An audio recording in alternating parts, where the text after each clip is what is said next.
Fox Sports.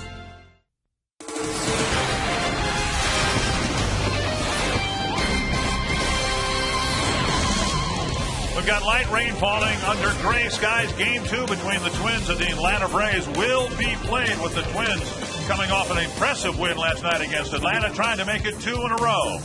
And welcome to Target Field. Dick Bramer, Bert Blyleven with you for Game 2. There were a lot of people in baseball wondering whether the Twins would be able to take the home field advantage they enjoyed at the Metrodome and bring it over here to Target Field.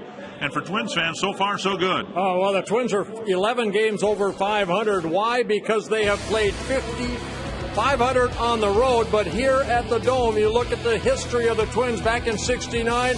Yeah, they had a great home record. 1987, we won only 85 ball games, but we won a lot of them at home. Ended up winning the World Series. In 2002, under new manager Ron Gardenhire, they had an outstanding home record, and they won their division. And then down in 2006, it was again a very good home record, and the Twins won the division. And then this year, so far, the Twins 21-10, and hopefully this year they can do what the other 4 teams were able to do, and that's get into postseason. And the Twins did pretty well at the Metrodome in 1991 as well, mainly because they had an ace, Jack Morris, one of Minnesota's 50 best. We'll pay tribute to him in a moment.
Dealers.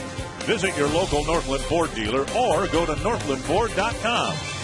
By Menards. Save big money on all your home improvement needs at Menards. And by Anheuser-Busch. Want to go home with me tonight? I'm the designated driver. Budweiser. Responsibility matters. TC and the Twins getting ready for an interleague matchup. It's the Twins and the Atlanta Braves on Fox Sports North. I'm Robbie Mikowski. In honor of the Twins' 50th season in Minnesota, they are honoring their 50 greatest. For the complete list, you can visit foxsportsnorth.com. Tonight we honor Jack Morris, one of the best pitchers to put on a Twins uniform, and as he was a Twin for just one season. Here to tell his story is the guy who scored the biggest run to give Jack Morris his biggest victory in the history of the Twins. It's Dan Gladden.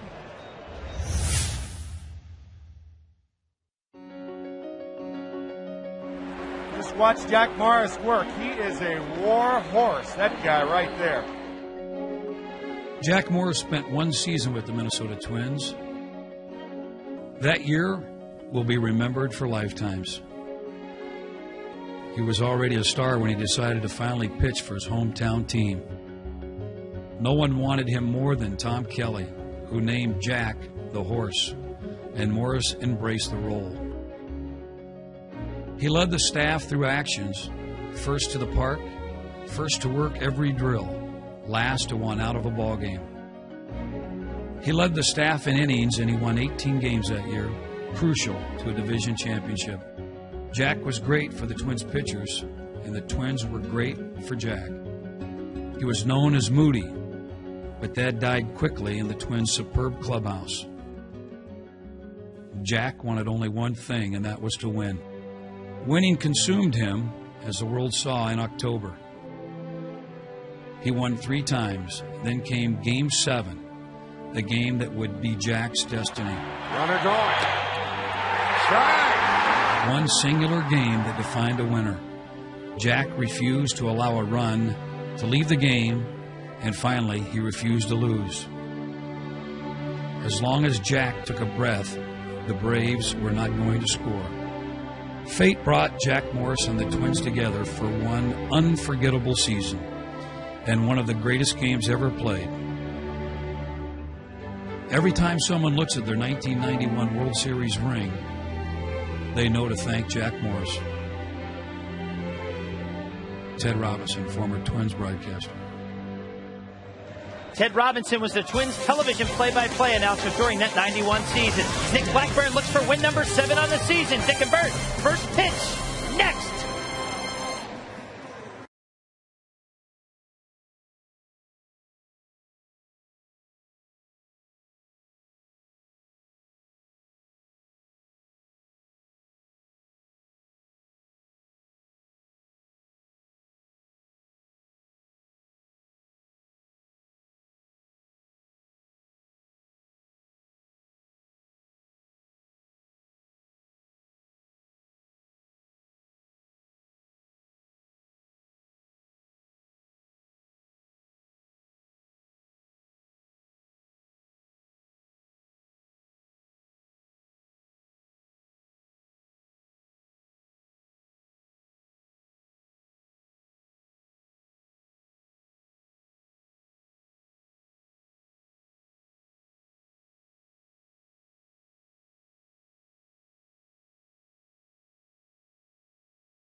Back on track and back to their brand of baseball. The starters have been solid, putting up electrifying performances. Delman's continued to deliver. And the Twins have continued to excel at Target Field. Tonight they look to keep those trends going. Twins, Braves, next.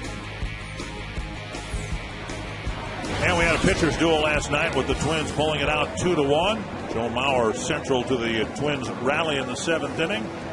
Got a leadoff base hit and caught a pretty good ball game, too. Bobby Cox having his team in first place, his 25th year as Braves manager, and remembering that for a while he was the general manager of the Atlanta Braves before he returned to the dugout. Here's his Menards batting order. Martin Prado leading things off for the Braves. Brooks Conrad hitting second. Jason Hayward hitting third. Chipper Jones was a late scratch for the Braves. Brian McCann, Troy Gloss, Eric Hinsky, Yunel Escobar, Melky Cabrera, and Gregor Blanco. Well, great pitching performance last night, and it should be the same here tonight if both guys get their sinker over. And the Chiefs got a report on Nick Blackburn.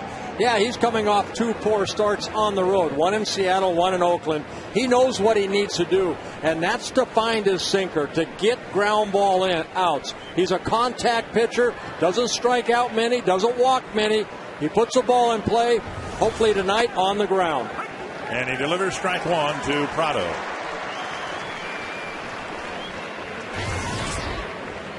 Prado, as you saw, leading the National League in hits. Twins kept him off the bases last night. Driven foul, 2 strikes. Yeah, Martin Prado in his 5th season with the Braves came up in 2006. Came into this year a .307 career hitter. Not much power. Guy that wants to get on base by just getting base hits. 2 strikes. And another foul.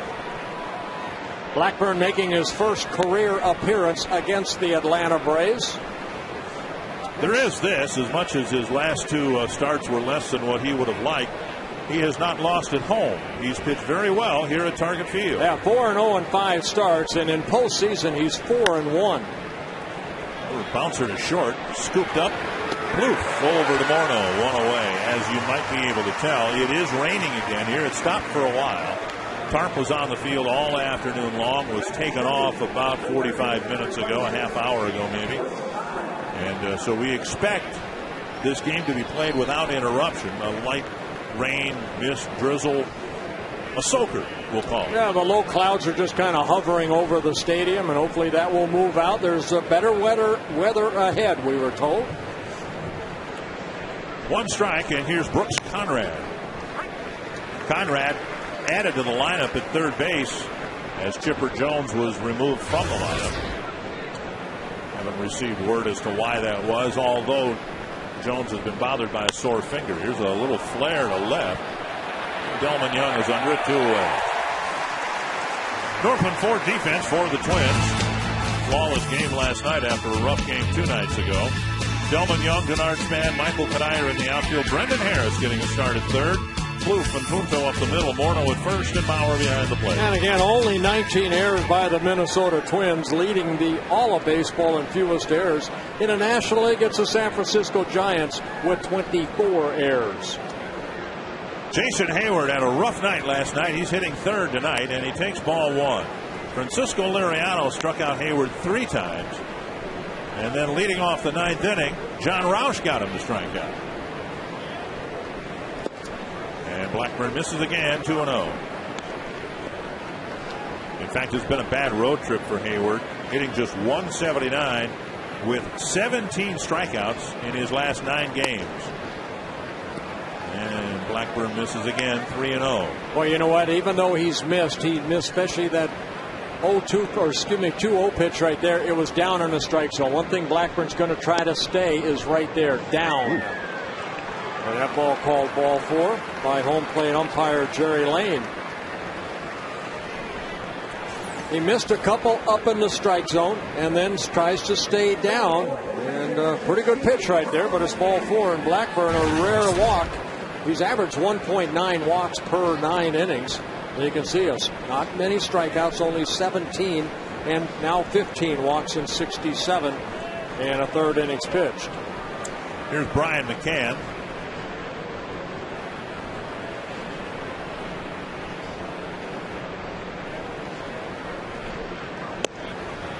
And a strike on the outside corner. Blackburn very good at holding off on runners, too. Hayward at first base, 4 stolen bases in 7 attempts. There's not been a stolen base against Blackburn yet this year. It'll pop up left side. Plouffe out on the outfield grass. Backpedaling and a 12-pitch hitless first inning for Nick Blackburn.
Can draw first blood in the Menards batting order for Minnesota.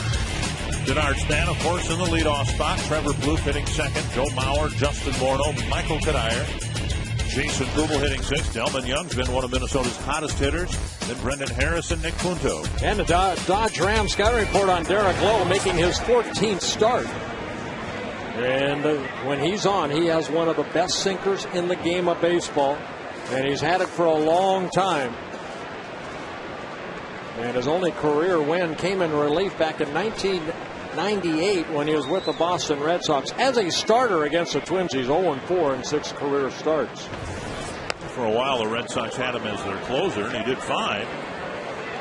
But he kept kind of getting moved back and forth, and has been nothing but a starter since. 1-0 to Span. A strike on the outside corner. And he's been a very good starter. He's averaged 206 innings over his last 8 seasons. And about 33 starts a year. And he's averaged about 15 wins a year. 2-1. Ran into him today, and he used to be, still lives in the Fort Myers area, and is around, believe it or not, our fantasy camp, working out in the morning before the old men take over. I play golf with Derek Lowe, very good golfer. Half foul. I ran into him today, and I have never been one to approach a starting pitcher in the day he pitches. I stayed away from you as much as I could when you better were. Have. But Lowe, very approachable, and we were talking about last night's game where he had 2 guys coming back from Tommy John surgery. This guy's been healthy. His shoulder's been solid. His elbow's been solid. He's been a very durable pitcher. And Span lifts a fly ball to short left. Cabrera coming in and makes the catch, 1 away. The Northland Ford defense for the Braves. Cabrera in left. Gregor Blanco in center. And Jason Hayward in right. Chipper Jones scratched.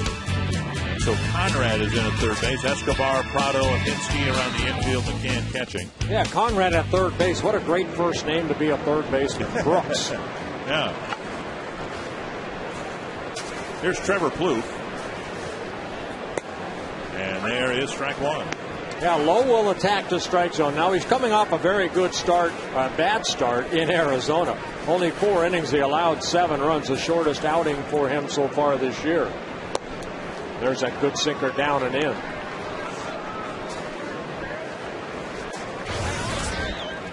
Plouffe's average down to 176. Went 0 for 4 in the ball game. Didn't get a ball out of the infield last night.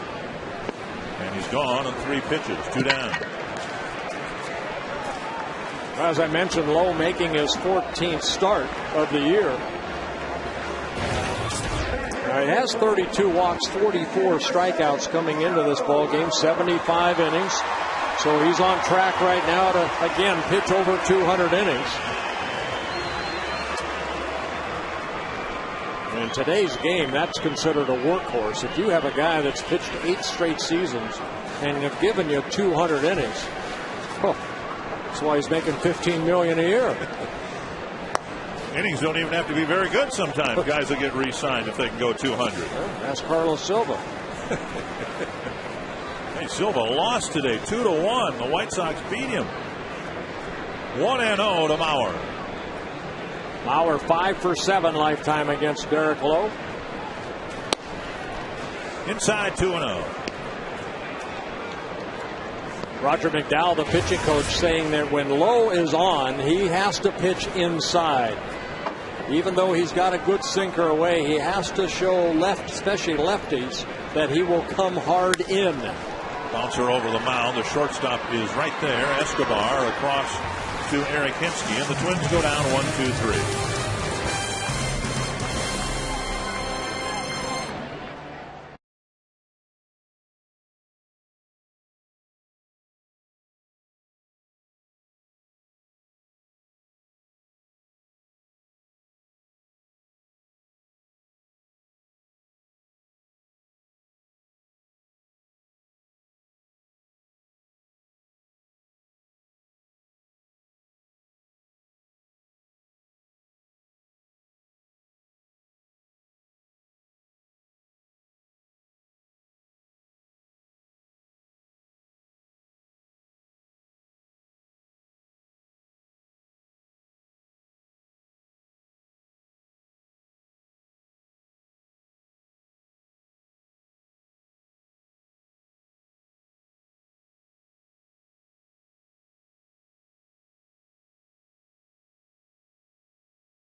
Figure it out, but if we've been playing well, and sometimes you don't ask those questions. So.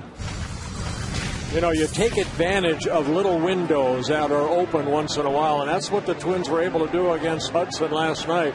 He was shutting the door on the Twins, and then that 7th inning, he opened up the window just a little bit, and the Twins scored the 2 runs. And you can see in interleague play since 2006, nobody has played better than the Minnesota Twins. Troy Gloss will lead off the 2nd inning.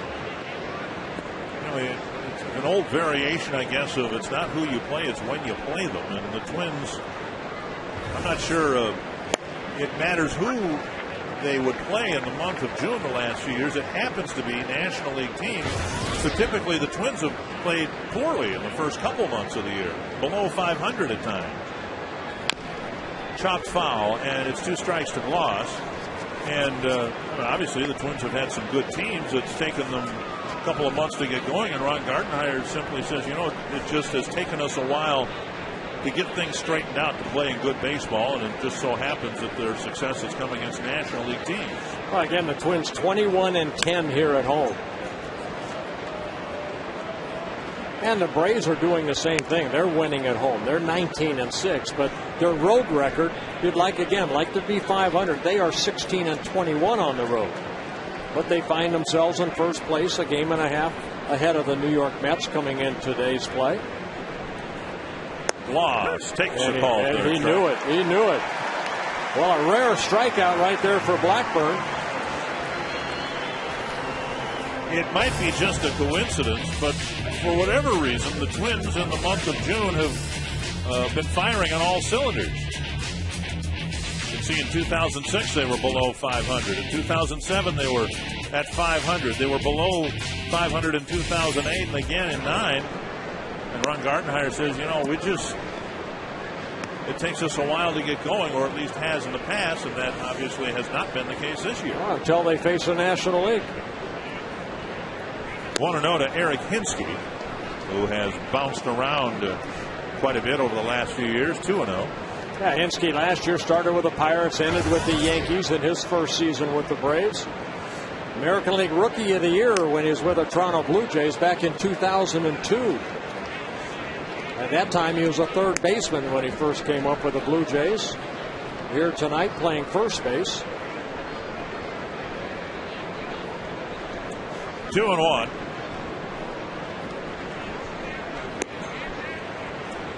And now 3-1. Yeah, since his days in Toronto, he's played for the Red Sox, Rays, Pittsburgh, Yankees, and now the Braves. He's still got some pop in that bat. And Blackburn, uncharacteristically, walking his second batter of the night. And Escobar will hit. And our broadcast tonight brought to you in Sony High Definition. Fidel Escobar will hit for the Braves. Well, it wasn't only the bad starts that Blackburn had on the road. It was a total of 6 1/3 innings. It was a 20 hits allowed. And he only had 1 walk. So I think Blackburn was probably, he and Rick Anderson, said, when you're behind an account, don't just lay it in there, because he does give up a lot of hits. 93 hits in 67 innings pitched coming into the ball game. So that's a lot of base runners. So I'm sure they had that discussion. Hey, your bread and butter is down in the strike zone and working the corners. You leave the ball over the heart of the plate 3-1 on that 3-1 count, you're going to get hurt. Chop foul, 2 strikes. It's always seemed to me that if pitchers can be streaky, sinker ball pitchers are the streakiest. It just seems like they go through periods where ground balls are either hit at somebody for an extended period of time. For Blackburn, that was the case in May, or they find holes, and that has been the case so far in his last couple of starts. Well, he's been able to get 12 double plays turned behind him. And he throws Escobar for his second strikeout. My goodness. Looks like we've got Liriano on the mound here. Well, again, the first time Escobar has faced Blackburn, and that fastball, good pitch, down in the strike zone for his second strikeout of the inning.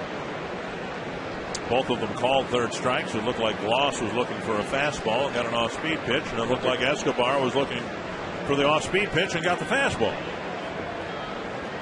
Here's Melky Cabrera, recovering from a slow start for the Braves and bringing his numbers up. Strike 1.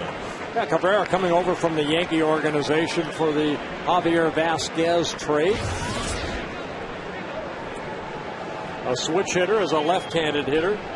Cabrera hitting .272, .226 is a right-handed hitter. And a bouncer to short. Wet baseball with the ball skittering through the wet grass. Fluke makes the play to Punto, and the inning's over.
Minnesota.com. Plan your next Minnesota vacation today. Some guys rock climbing on Barnes Bluff, the towering rock formation overlooking the beautiful city of Red Wing on the Mississippi River. Part of an old limestone quarry with a lot of rock climbing routes and a variety of difficulty levels. I would go for the easy one. Also a walking trail. I might do that instead to the top of Barnes Bluff. And of course, Red Wing also known for the great pottery and some of the best shoes and boots money can buy. You think they have helicopter rides there? Maybe I could take a helicopter ride to the top of the bluff. 1-0 to Justin Morneau. And an off-speed pitch over for a strike.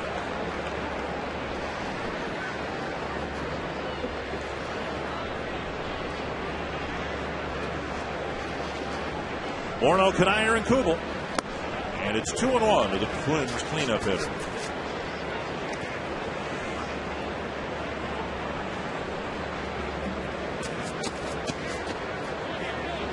Trying to get something started. They didn't get anything going against Tim Hudson last night until the 7th inning when they got their leadoff man on. The only time they got their leadoff man on the entire night that led to a couple of runs. Well, Morneau 4 for 9 lifetime against Derek Lowe with a home run. That last pitch, that little cutter up and in on Justin that he fouled off. 2-2. Off the end of the bat behind third, picked up nicely by Conrad and scooped out at first by Hinske. Yeah, nice play all around right there. Brooks Conrad makes a nice backhanded play, and then the throw across the diamond short hops Eric Hinske, and he makes a nice little pick over at first. Right off the end of the bat, a quick release right there by Conrad. And a nice pick on the other side.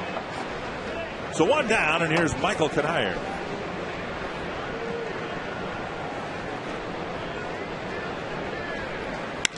Hit hard to center. Blanco going back. And that ball's off the fence.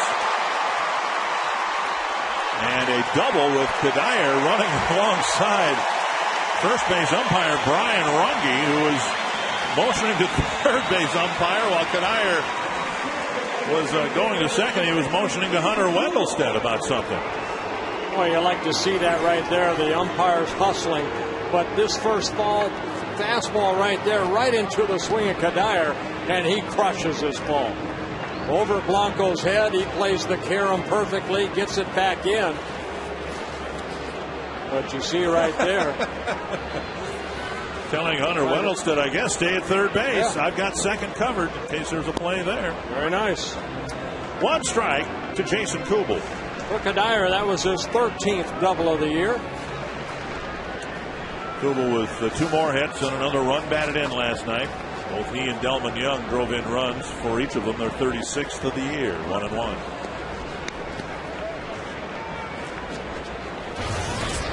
Not so gradually. Kubel's batting average climbing. Yep.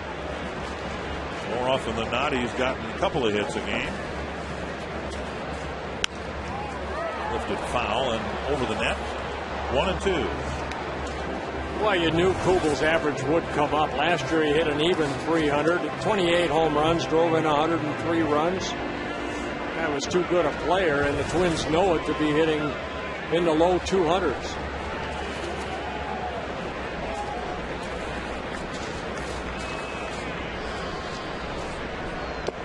Down and away, and it's 2-2. I can imagine a hitter's just like a pitcher. You could lose 2 or 3 bad ball games, and you'd think, you know what, I have to try to win tonight because I have to make up for the 2 or 3 bad ball games I pitched. And same thing for a hitter. If you're, 0 for 15, all of a sudden you think you have to get 2 hits in that one at bat. Now Kubel's starting to get some hits, starting to relax a little bit.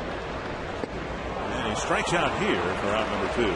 They took something off that ball right there, and Kubel went chasing after it. And Lowe picks up his second strikeout. See the movement on that pitch right there. Ball darted outside about a foot. He does a great job of turning that ball over. Again, a great sinker ball pitcher. So Delman Young at the plate, trying to get Kanier in from second.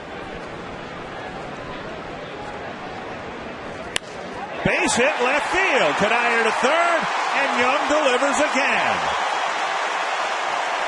Delman Young driving in his 37th run, and the Twins take a 1-0 lead. Well, a 9-game hitting streak now for Delman Young, where he's 12 for 30. Just jumping on that first pitch and lining it in the left field. Kadire with 2 outs. He scores easily, and the Twins take a 1-0 lead. And another big 2-out hit for the Twins at home. Okay, Young with the 9-game hitting streak. He's driven in twice as many runs as he had a year ago on this date. Last year he had just 1 home run. He's got 7 this year. And he had just 18 runs batted in last year, and he's got now 37.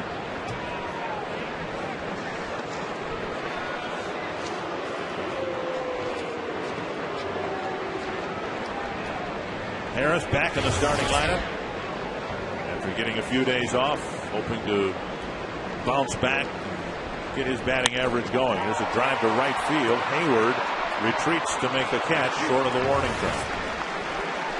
Twins get a double from Michael Kadire and a 2-out hit from Delman Young. They lead it 1-0. World Series hero, Twin Cities native Jack Morris will join us when we come back.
Another 2-out hit should get some more votes for Delman Young. If you'd like to vote for the Arby's Value Player of the game tonight, text the word value followed by a space and the player's name to short code 234234. And Young's RBI single has put him in front of Jason Kubel in the voting. Very happy to have Jack Morris with us, honored today on television as one of the 50 greatest Twins, which, given the fact you only spent 1 year in a Twins uniform, how lucky am I? That's got to make you feel pretty good. How lucky am I? Congratulations. Thank you. That's pretty cool. That's very kind of a lot of people that voted for me. First pitch lifted foul off the bat of Gregor Blanco. Let's talk about what led to your coming to the Twins after the 1990 season. You'd been with the Tigers. Maybe in the back of your mind you thought this might happen at some point, but what led to it finally happening? Well, contract negotiations with Detroit. They fell apart. And I tried to come here in '87. A thing called collusion prevented me from doing that. And well, the story goes that Blylev and his team whooped on my team, and they had more fun than me, so I kind of wanted to enjoy the fun. It was fun. Inside 1-2 to Blanco, the number 9 hitter. Well, I just got to tell you, and I've told you this before, Jack, that Game 7 of the '91 World Series, every kid that's in this ballpark right now that's picked up a baseball, and you start going against the wall, or you play with your dad, and you always think, because I grew up playing against the wall, saying, 7th game of the World Series, I got a 1-0 lead. This is a 3-2 count, bases loaded. I'm going to get this guy out. You dream about it. Yeah. You got to fulfill that dream. And it truly was almost that surreal, Bert. You know, as kids, we were either Oliva or Killebrew or Allison trying to hit the big hit, and you know, then I became a pitcher through college and in my minor league career. You know, that was my new dream. You know, and it was always that fantasy about pitching Game 7 in the World Series. And I think mentally, all those years, I was prepared for that night because of that crazy fantasy I had. Another strikeout for Blackburn. Prado will hit. Can you describe that? I know you've started, I mean, a lot of games at the major league level. Were you in a different zone that night? No doubt about it. You know, when Kirby hit the home run in Game 6, a calmness came over me that I don't think I ever experienced before. And, you know, Bert, we played a lot of games, and we should have felt this more often. But I just knew that the next night was going to be just fine, and that we had a real good chance of winning. And I was prepared. I think it was because of the preparation. Mentally, physically, I was in great shape, but mentally, I was so prepared for it. I wanted to start the game right then and there. Just, let's go right now. Your quote after Game 6 was, in the words of the late, great Marvin Gaye, let's get it on. Yeah. And I was there at the ball game. There's a bouncer up the middle. Plouffe scoops it up and fires for the second out. I was there well in advance of the first pitch, of course, for Game 7.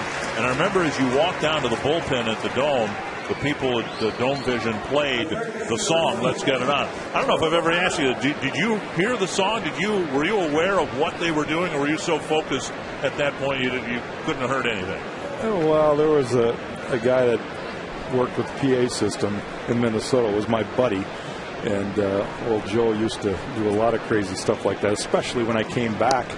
You know, Hit the Road Jack was one of his favorite songs, so, you know, they got me whenever they could. But do you remember hearing that song or not? I do not remember it, but I do remember the applause I got. Right. And, you know, that was pretty rare for me to get a standing ovation going down to the bullpen, so it immediately got me to a different level. I was so fired up. I know a lot of people, you know, I mean, players today, they all get to pick the song that, you know, they want when they come up to bat or whatever pitcher comes in. John Roush has a wild song, whatever it is. But, you know what, they asked me if I wanted a song. I said, I would never hear it anyway because you're just so zoned into what you're trying to do. I don't care. I mean, play whatever. It didn't matter. You know, one time in my career, and it was my last year in Cleveland, they asked us that, and I chose Louis Armstrong's "What a Beautiful World" just because it tried to relax me a little bit. You know how high we would get and get fired up, and I figured I needed to come back down to the mound a little bit. Down and in, it's 1-2 to Brooks Conrad. Dick Bramer, Bert Blyleven, joined by 1991 World Series MVP and one of the top 50 Twins ever, Jack Morris. 1-2 to Brooks Conrad. And there's another called third strike. He's got 4 strikeouts. Who is this guy? All of them on called third strikes. And 3 very good innings so far for Nick Blackburn.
comment online to us at carsoup.com/baseball. Randy Miller of St. Cloud wondering who our favorite pitchers to watch in baseball are right now, excluding Twins pitchers.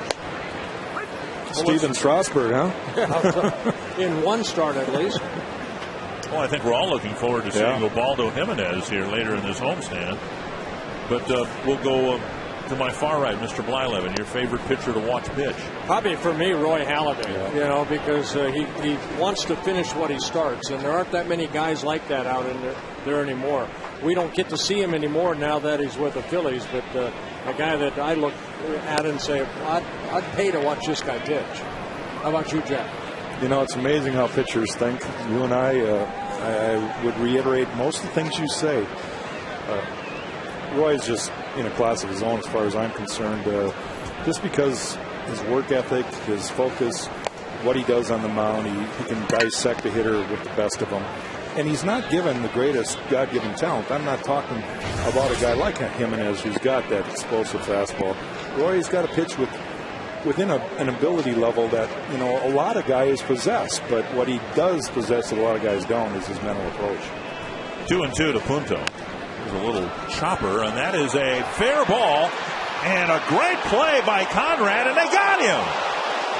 Somehow Hinsky kept his foot on the bag and reached up the line to catch the throw. One away. Yeah, Brian Runge right there, the first base umpire, getting a good angle right there on Hinsky. But this ball hugging the line. Punto kind of a check swing. Conrad getting that ball right in front of the bag, off balance throw. And Hinsky keeping that back foot on the bag. So one down here in the third. That'll bring up Denard Span. See, I would have picked Roy Halladay too, but just to change the answer up a little bit, I'm going to say Jamie Moyer because he's almost my age. Yeah, he had probably the worst start of his career, his last outing. So one down and Span at the plate. 1-0 the count from Derek Lowe. That's chopped foul. 1-1. I tell you, Dick, the way Mr. Lariano pitched last night, that was pretty impressive. That was fun to watch. And Hudson did the same thing. I mean, they both attacked the strike zone. They made the hitter try to get themselves out. That's what you like to see. 7 straight strikeouts for Liriano after he was behind 1-0. Kind of cracked his bat. A little roller to second. Prado has it. 2 down. Well, there's only been one man to do what Francisco Liriano was able to do last night, and that's strike out 7 guys in a row. An unbelievable feat for Liriano. 11 strikeouts a season high. Jim Merritt did it back in 1966. What was your record, Jack? Do you remember? Consecutive strikeouts? It had to be in wiffle ball when I was a kid. I mean, it wasn't anywhere close to that. And Plouffe hits a 2-hopper to third, an easier play for Conrad, and he makes it. It's a quick 1-2-3 third. More from Jack Morris when we go to the 4th inning in a moment.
players, you're going to keep your job for a long time. So I've been fortunate. We had good players here forever, and when I was in Toronto, we had good players, and you have a lot of fun when you have good players and you're winning. And we haven't won for a couple years now, so this would be a good year to crank up the W again, I think. After the game last night, Bobby Cox was retiring after this season, was talking about his career, postseason experiences. They won it all in 1995, but he said the 1991 World Series from the Atlanta side, the losing side, was his most gratifying because of what it did to the city. It was a drive to right field and right at Michael Kadire for a quick out. And I read that quote, Jack, and I thought about your quote before 91, and you said losing in the 87 playoffs to the Twins was special for you because you were from here and you saw the energy in this community for baseball again. Yeah, and I think Bobby really, I think he meant what he said. He wouldn't have said it otherwise. I think it was a turning point in his career. Had, like you said, good teams in Toronto, but never was able to get over the hump. And then he goes to Atlanta. He's in the World Series, and they had great players. And, I've said it many times. I think they should have just cut the trophy in half and given each team a half of it, called it even. But they had a great run. And, it was that last to first deal for both sides, and I think that made it special for both of us. 1-1 to Brian McCann. You were fortunate to be in three World Series, Jack?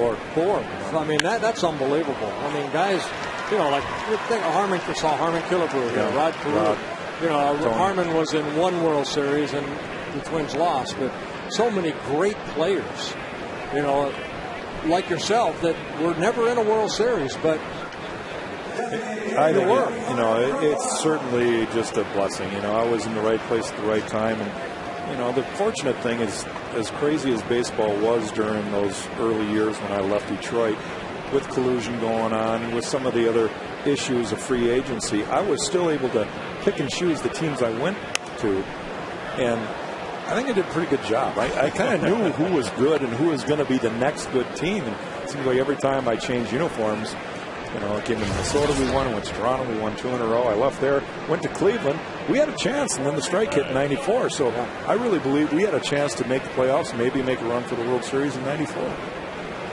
1 strike to Troy Gloss. Blackburn's been getting some outs, strikeouts more than ground balls. He'd like to get one here, maybe get 2 outs on 1 pitch. Yeah, already a season high, tying a season high with 4 strikeouts for Nick Blackburn. Done it twice before. But he did that over 7 or 8 innings. Here he's done it only 3 innings, 4 strikeouts. What's going on? 1-1 to Gloss. He'd like to get right here. There's a ground ball. There's a pop-up. Harris giving way to Plouffe. He squeezes it in foul territory. 2 down. And before Eric Hinsky comes to the plate, the Grand Casino story of the game, Michael Kadire doubling off the center field fence, and then Delman Young drove him in. Yeah, with 2 outs. Another good hit by Delman Young. He got the game-winning RBI in last night's ball game with a pinch hit, base hit. And Blackburn so far holding that 1-0 lead in Twins' favor. Probably isn't a day that goes by, Jack, where you aren't asked the question. So this is another day, and you're on the air. So we'll ask it of you. 9th inning. Nobody goes beyond 9 innings these days. What was the discussion like in the dugout before you went back out to pitch the 10th?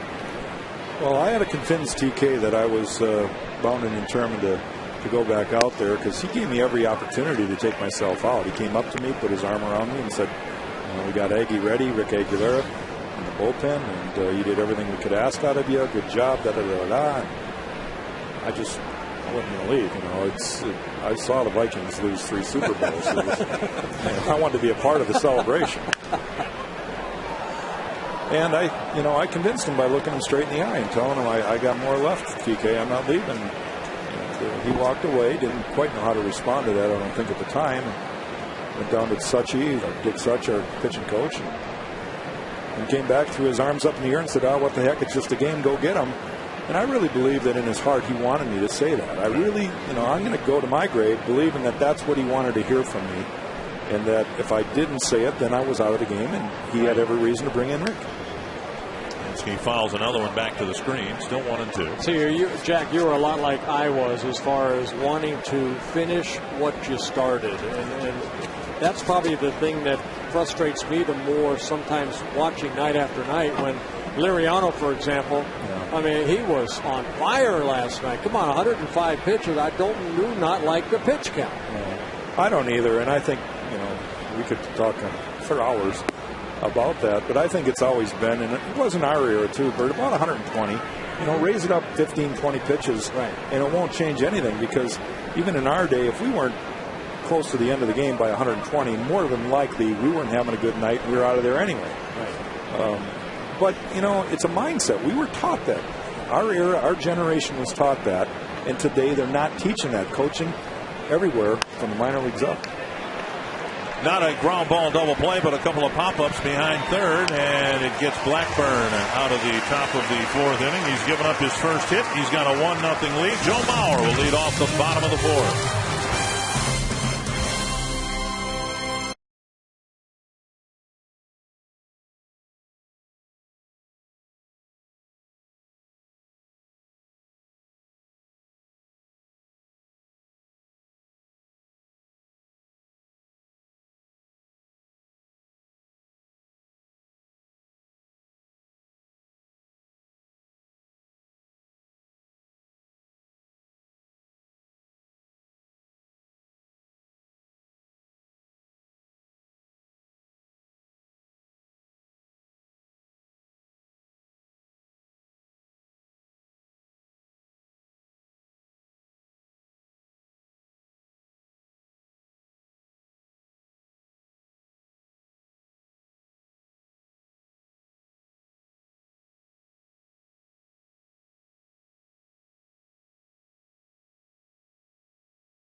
Jack Morris going 10 innings and shutting out the Atlanta Braves. Twins finally got a run in the bottom of the 10th inning. Big double play there. 3-2-3. And then Gene Larkin with the fly ball scoring Dan Gladden from third. And look, nobody broke their leg on this play. You ever jumped that high since? Oh, man. I've never been that high since. That was a good moment. Joe Mauer. From time to time, the replays of that game or other World Series games in that year will be on television. I don't know how I, as a spectator, got through the game live, because I still get nervous watching them on tape, and I know the outcome. What's it like for you when you watch Game 7, let's say? Well, obviously it's just a great moment in my life, and I'm so fortunate to be able to relive it almost every day. Every time I come to the ballpark, somebody's saying something about it, and that's great. Bert, you and I, we never played on the same team to a world championship, but I think if we could give anything back, it would be the opportunity for the young guys today to experience that themselves, so that these people right here, right now, could get a little crazy too. When you watch the game, do you remember pitch by pitch? Not every pitch. I remember the key elements of the game, but I don't, I'm not one of those guys that remembers every single pitch of every single at bat. I don't have to watch it a lot. One hopper, Mauer will be retired. Bert, how about you when you watch a replay of maybe the starts you made in the 87? No, I called Jim Palmer, and he remembers he tells us what pitches what we threw. But no, I was the same as Jack. The excitement was there in 87 and 79 for me with the Pirates when we won. But to say how I threw against this guy, all I remember is that at the beginning of the 79 series, I started game 2 and I'm facing Eddie Murray. And the scouting report, I had not seen him, in a couple of years. They said you can throw him a changeup. Well, I didn't have a very good changeup. I threw him a changeup.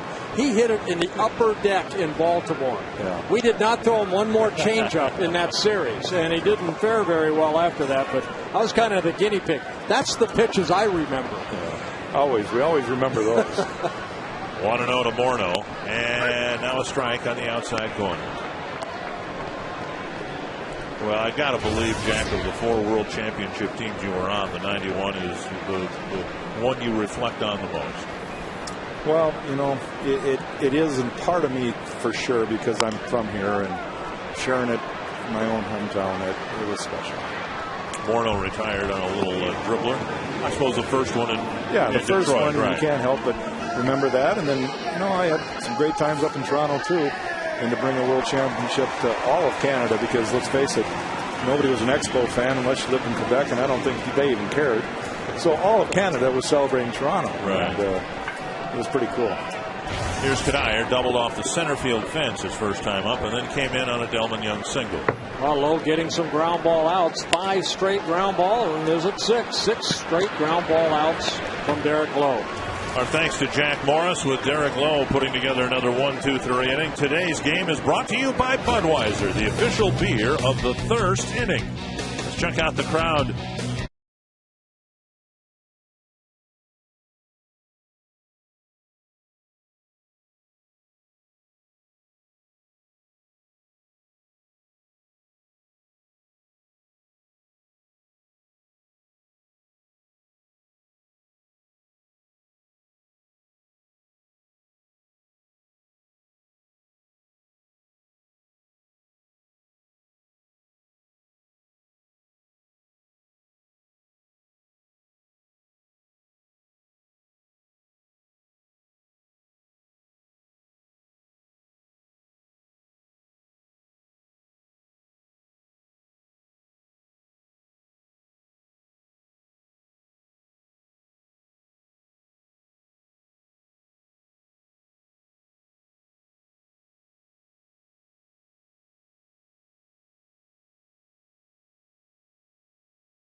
Lottery Winners Circle, $100 in Minnesota State Lottery tickets I have for the Schmidt family right here. And Bert, look at this sign Denise made for you. A nice little poem for you. We love our twins. Yes, we do. Circle us, Bert. We'll love you too. How about that? Good work out of them. Nice. Now, they made a 3-hour trip to get here, Bert, from Brewster, Minnesota. Now, Denise, how are you braving the elements here today? It's not too bad. It's fun here. It's fun here. Is this your first trip? Yes, it is. And how do you rank it? What you expected? Has it met expectations? Yes, it's great. It's great. Can you tell by their enthusiasm right now? They're buried in ponchos right here. They are jacked up, baby. I'm going back to the clean press box. Nice job out of you, Schmidt family. Well, congratulations. Hopefully there's some winners in those scratch-offs. Brewster, Minnesota is down around the Windham area, apparently. I got to try to find it on my map. While you're looking at the map, a little bit north of Worthington. Let's say happy 96th birthday to Alice Hill of, I believe it's Kelleher, Minnesota. Yeah. Kelleher, Minnesota. Alice, I know you're a big baseball fan. Happy 96th birthday to you, young lady. Kelleher way up in the northern part of the state, just a little bit south of Waskish. And about 5 miles north of Shooks. Now, do you know where Victoria, Minnesota is? Yes. Okay, Vic and Sis Snyder, friends of Larry Robertson. Happy 60th anniversary. They live in Victoria. Well, it's in the Twin Cities area. Is it Victoria? Yeah, Victoria. Yeah, in the Twin Cities area. Okay. Yeah. 2-1. Blackburn's been very good. He's given up just one hit. He'll face the bottom third of the Braves lineup here. Escobar, Cabrera, and Blanco. Well, he's the key so far, getting ahead in the count. 12 of 16 batters able to get strike one. And a bouncer to short. Maybe starting to get some ground ball outs now. One away. There is an exciting online auction going on at twinsbaseball.com. The Twins Wives Organization is calling it the Clubhouse Cleanout Event. And they put together great packages that include autographed and game-worn merchandise or the use of Jim Thomey's personal suite for a game in August. You can go to twinsbaseball.com and click on the Community tab and look at all the auction items and place your bid. Proceeds benefit the Twins Wives Organization and the Twins Community Fund. Here's Melky Cabrera driving it deep down the right field line. And a home run just inside the foul pole. His second of the year, and it ties the game at 1.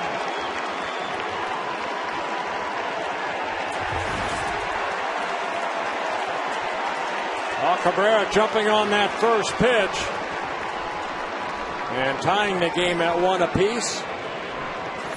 We're kind of hoping this ball that kind of came right back into that swing for Cabrera hooked foul, but it did stay fair.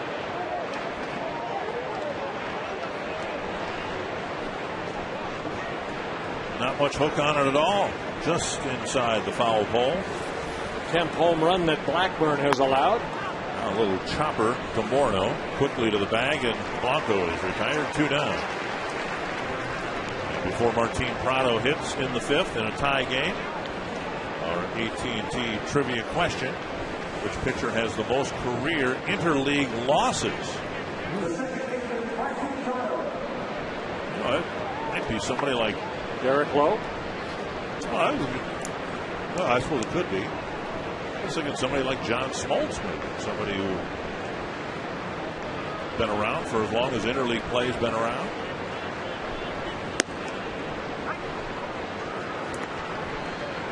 One strike.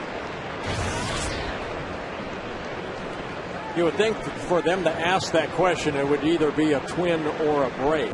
You'd think so. That's a fair ball into the corner. And Prado gets his first hit.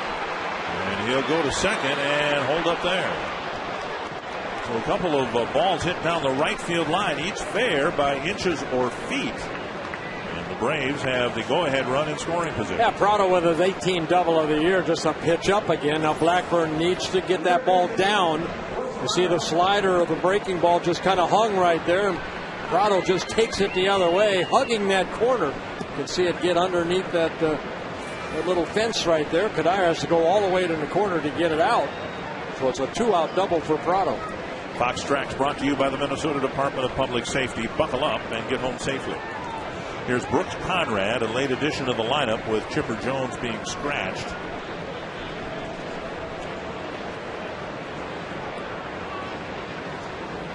Up and away, ball 1. Blackburn just 62 pitches on the night. And just 3 hits allowed, but they've come in the last 7 at bats.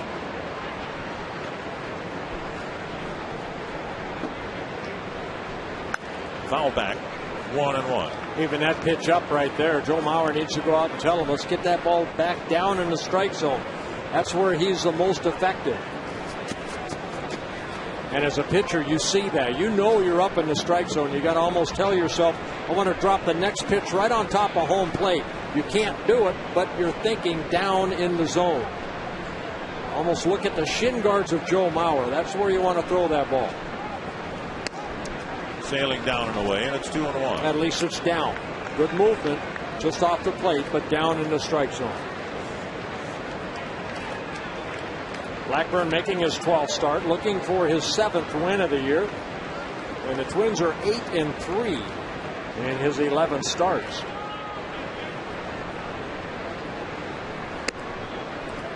Three and 1. First base is open, but Jason Hayward is on deck. We got our Twins We Fest cowboy hats here. I wouldn't call him a cowboy hat. Would you call this a cowboy hat? Yeah. Just call it a straw hat.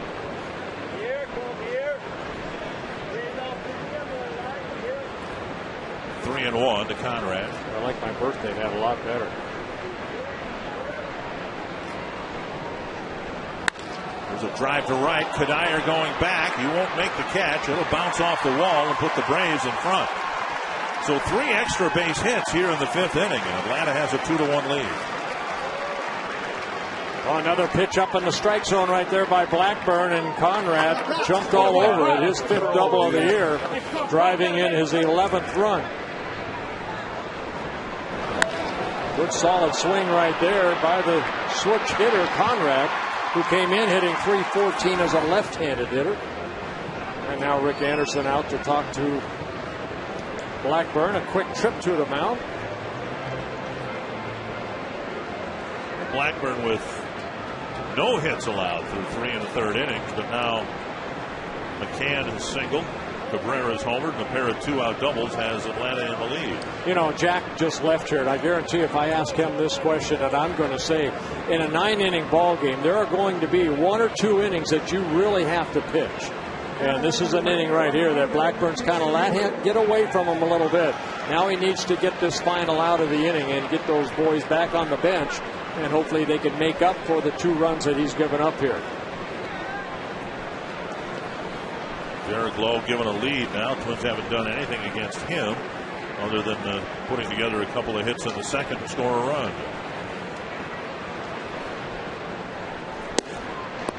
And Hayward takes a strike.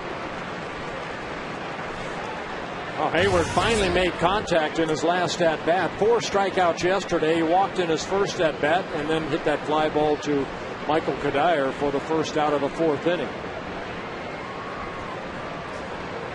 Big swing and a miss. 0-2. Hayward, the National League Rookie of the Month in May. Troy Gloss was the Player of the Month in May.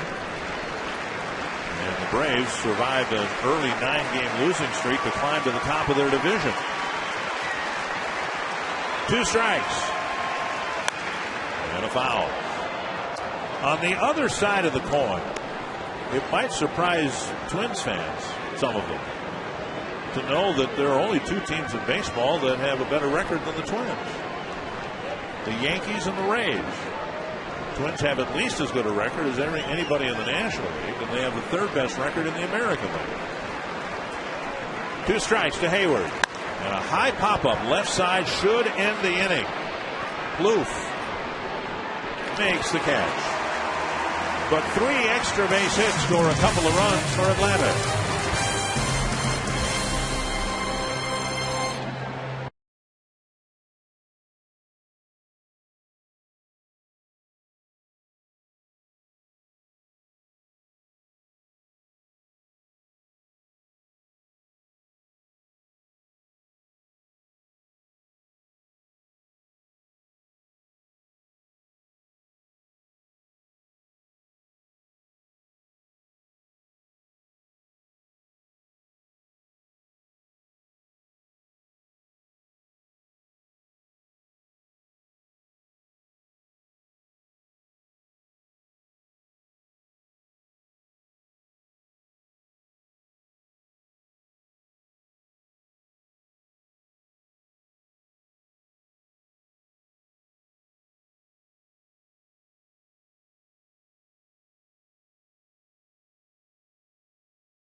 He's provided our Burger King Whoppers of the week in the last series against Kansas City. Got a couple of them. Yeah, got that home run against Zach Greinke, and then 2 nights later, Kubel again going deep. here. He'll lead off the 5th, and he takes outside from Derek Lowe. Kubel with Kadire at second and one away. Struck out on a fastball tailing away from him. A sinker that drifted about a foot off the plate. And now he gets a base hit to right field. So Kubel aboard, leading off the 5th. Twins get their first leadoff man on. And that'll bring up Delman Young. A little bit off the end of the bat on that good sinker down, and Lowe had retired 6-7 straight on the last 6 on ground ball outs. Kubel went down there and hit it into right field for a base hit. His first hit of the ball game, Twins' 3rd. Again, Lowe tries to keep the ball down in the strike zone. Kubel just uppercut swing, got that base hit. Delman Young, who went after the first offering from Derek Lowe, lined a sharp single to left field that scored Michael Kadire with 2 outs in the 2nd. Here he takes a pitch down, ball 1.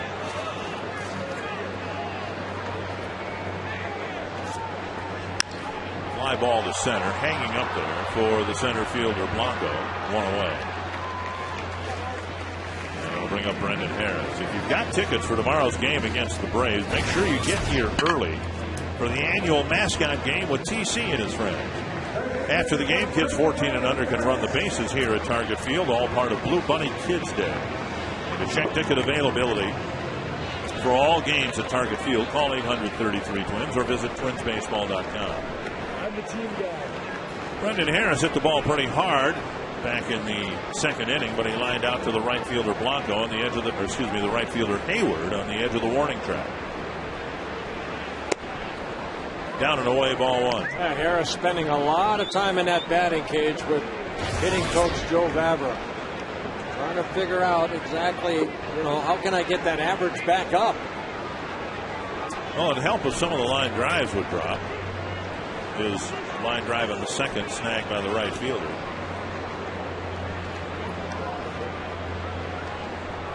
And Harris's primary positions are shortstop and third base. And it's compounded matters, I'm sure, for him. He's not hit well. The bouncer toward the left side. Nice pickup by the shortstop. And they get a 4th play at second. Good play by Escobar. Firing it to Prado. And getting Kubel at second. Yeah, good play by Prado, too, because he was able to keep his foot on the bag. Escobar has to go far to his right. And then an off-balance throw. And Prado becoming a first baseman. Keeping his foot on the bag for the force out of Kubel at second. It's got to be particularly disappointing for Harris. He's not hitting, and then he looks, and here are the Twins starting 2 rookies on the left side of the infield. And he sits on the bench watching Valencia and Plouffe. Punto trying to deliver a hit on the Lincoln Mercury key stat. Twins the best in baseball in this category. And it was a 2-out hit by Delman Young that drove in the first run of the game. Fouled away by Punto. 2 strikes.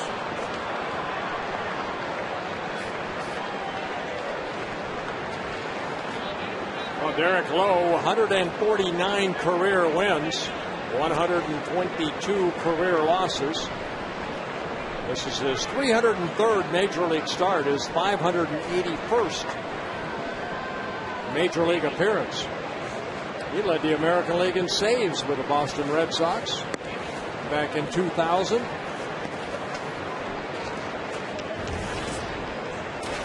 Originally came up with the Seattle Mariners and then traded over to the Boston Red Sox in '97. And a good pitch count for Lowe.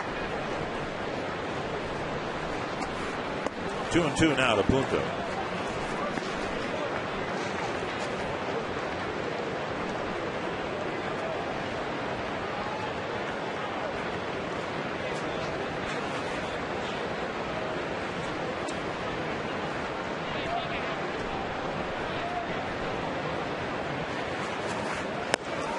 Punto strikes out to end the 5th inning. On to the 6th. Another low-scoring game with the Braves leading by a run.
At home with your forecast brought to you by Bryant Heating and Cooling. Some clouds, some sunshine, not a horrible day, but it's not the prettiest one we've ever seen. We will still have temperatures holding into the 70s in time for first pitch tomorrow afternoon. We've not had the best of weather in this homestand. There's been, it seems like, a threat of rain just about every day, and real rain today. And you can see the tallest buildings here. You can't even see the top floors. Well, you know what? We're playing baseball, and that's a good thing. No interruptions. And I tell you what, the Braves are thrilled to death about that, because they're wrapping up an 11-game road trip here in Minnesota, and one of those stretches, the maximum allowed under the working agreement, 20 games in 20 days, and they were, some of them anyway, terribly concerned about driving to the left field corner, foul, 2 strikes. The Braves have an off day on Monday, and the Twins have an off day on Monday, and they were concerned about getting the games in here because the last thing they need is to have another day added to their long road trip and play the final game of this series on Monday. So they're happy with the score so far, but also happy that we're playing. I think the weather's supposed to be less of a concern tomorrow than it was tonight. 1-2 to Brian McCann. Got the first hit against Nick Blackburn. Yeah, just looking at the Brave notes, and it says 2010 weather delays and postponements. The Braves have been involved with that, you know, rain delays, and because the game hasn't started at a certain time. 8 of them so far. Wow. That's a lot. 2-2 to McCann, leading off the 6th. Bouncer to second. Punto waits. You can almost see the sun trying to break out. In fact, there is a bright sunshine now on part of the outfield grass. 1 down, and it's time to vote for the 2010 All-Star teams that will be playing the Midsummer Classic in Anaheim. Vote for the entire Twins roster if you'd like, and the rest of your former major leaguers online at twinsbaseball.com. Vote early, vote often, and help the Twins be well represented in the 2010 All-Star game. Twinsbaseball.com, where Twins baseball is always on. You can see the sunlight in right field. 1 down, and here's Troy Glaus. There's apparently imminent word coming that the Kansas City Royals will host the 2012 All-Star game, which is great for the city of Kansas City. The Twins were hoping it would be held here. I think they're targeting 2014 for the game to be held here in Target Field. 2 strikes to Glaus.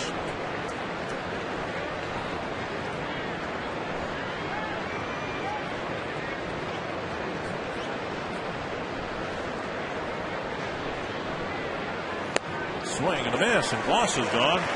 It's another strikeout for Blackburn, his 5th, the first one on a swinging strike. Yeah, season high 5 strikeouts for Blackburn in this ball game. And Troy Glaus, with that uppercut swing, he tried to hit it into the home run porch up there.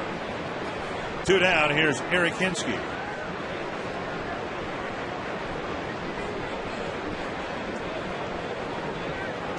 Hinske with a walk and a pop-up, and he takes ball 1.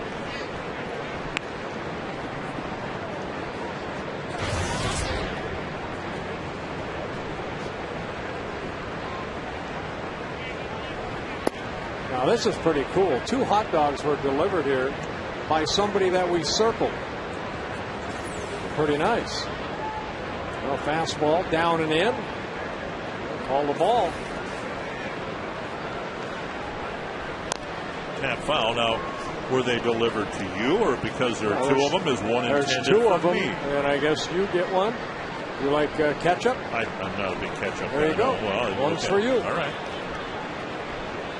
We got to keep circling. I'm hungry. There's a drive to right, and Kadire going back, and he'll play that on a 1-hop against the wall.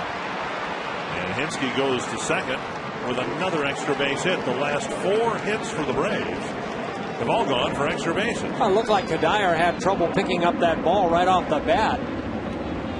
Now that sun did kind of come out in that area right there, but Hinske hitting this ball sharply, and Kadire kind of hesitated a split second. By the time he could react, the ball was over his head. So Hinske with the double. And the Braves got a couple of 2-out doubles in the 5th to get the go-ahead run. Escobar is 0 for 2. He struck out looking in the 2nd and bounced to short in the 5th.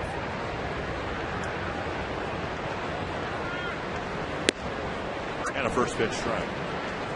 Score here 2-1. It's also 2-1 at Comerica Park. The Pirates are leading the Tigers in the bottom of the 4th. Earlier today, 2-1 score. The White Sox behind Mark Burley beat Carlos Silva and the Cubs, winning the first 2 games of that series. 1-1.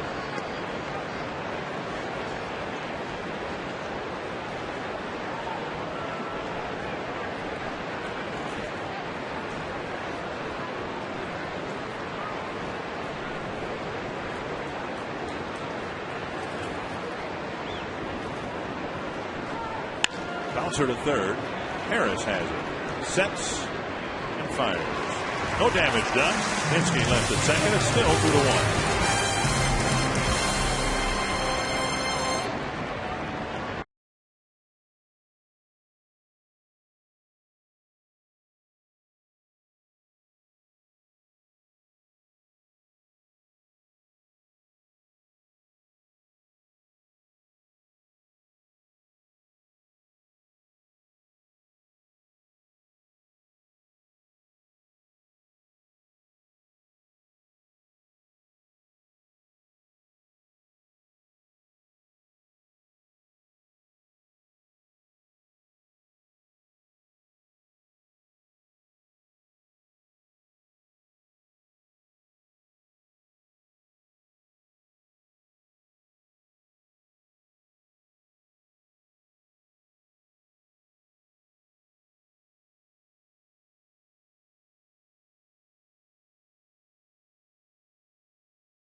Inning in the Coors Light freeze can. Well, Conrad right there makes a great play to third baseman for the Atlanta Braves. Nick Punto running, and Eric Hinsky able to get this ball and keep his foot on the bag. Very nice defensive play by both guys. Crossbreed Coors Light freeze can. That happening the first out of the 3rd inning. Baseball is a complex game, yet sometimes it seems so simple. When the Twins have gotten Span and the number 2 hitter on base in a regular fashion, they've scored a lot of runs, and when they haven't been getting on base, they haven't scored many runs. Span, perfect timing, leads off the 6th with a base hit. You go back to this homestand, and when Span and Tolbert were getting on base, the Twins were putting up big numbers offensively. Last night, Span and Plouffe didn't get aboard. They only scored 2 runs, and now Span aboard for the first time tonight. Oh, Derek Nolo knew exactly he left that ball about knee high, and Span hitting that ball sharply into right field. Yeah, they're the table setters for Maurer, Morneau, and Kadire, and then Kubel and Young. So it's important that these guys do get on. Low with a big leg kick. Plouffe takes a strike. Span has stolen his last 13 stolen bases. Stolen base attempts. Well, Trevor Plouffe looking down at Scotty Alger. He attempted to bunt that first pitch. See if he's asked to bunt again. The other night here against Kansas City, Span started off the ball game with a single for the Twins, but then he missed a hit and run sign, and Tolbert bounced into a double play. There's a bunt and a good one. And Plouffe sacrifices Span to second base. When you're struggling like Plouffe has at the major league level, coming in today's play hitting just 176, these are things that you're going to get high fives from everybody right there. You did your job. You got Span in the scoring position. Now it's up to the guys that get paid to drive in runs, and that's Mauer and Morneau and Kadire. Both Mauer and Morneau have each beaten it into the ground twice. Mauer bounced to short, bounced to second. Morneau bounced to third and bounced to second. So Lowe has pitched the Twins' best hitters very well so far here tonight. And Mauer 5 for 7 coming into this ball game against Derek Lowe. And he takes a strike at the knees. 0-1. That's why it is important for Lowe to pitch hard in, because hitters will start looking for that sinker away, and then they'll start flipping it out toward left field. Especially this guy. Yep. Watch McCann behind the plate where he will move. There's a drive to left center field. Down for a hit, and it gets by the center fielder, Blanco. Mauer to second with an RBI double, and we're tied at 2. Well, that's exactly what Joe Mauer was looking for. Something out over the plate that he could drive that way. That's Joe Mauer at his best. Picking up his 28th RBI, and that's a good pitch down and away, but if you do not pitch hitters inside, they're going to do exactly what Joe Mauer did right there. So a good piece of hitting by Joe Mauer. Score Span. Game tied at 2 apiece. And Mauer with his 19th double. And that extra base hit allowing Morneau to be intentionally walked. So there'll be runners at first and second, one away for Kadire.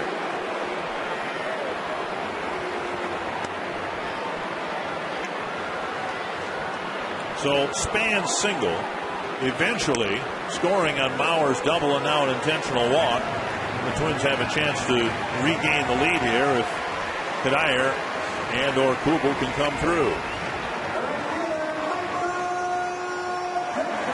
Kadire doubled with a smash against the center field fence back in the second inning, and then he bounced to short to end the fourth. That's the 6th time this year that Justin Morneau has been walked intentionally.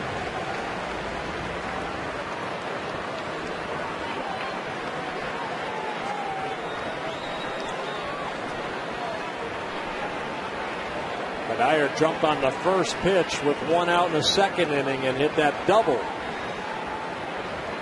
over the head of Blanco in center field. And Lowe steps off the rubber.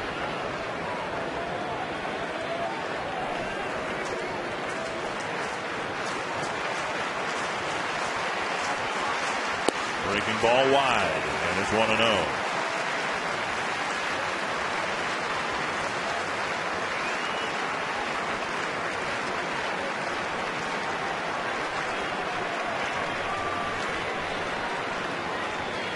Well, wouldn't a 3-run home run be nice right here? And Lowe shaves the outside corner to even the count. I took a little off that pitch right there. Just taking a little off, keeping the ball down.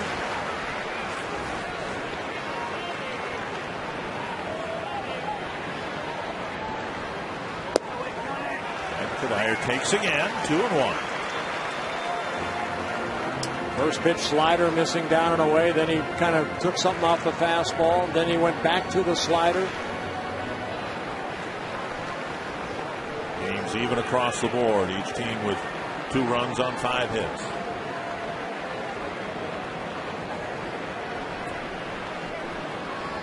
Again, stepping off the rubber. Twins didn't get much done against Tim Hudson last night, but they put a bunch, 5 hits together to score a couple of runs in the 7th and won a tight ball game. Now 2-2 to Kadire. Similarly here in the second, a couple of hits to score a run. Went hitless the 3rd, the 4th. Lowe faced just 4 men in the 5th, but now Span's leadoff single has set the Twins up for at least the tying run and maybe more. Yeah, 2-1 slider right there to Kadire that he fouled off.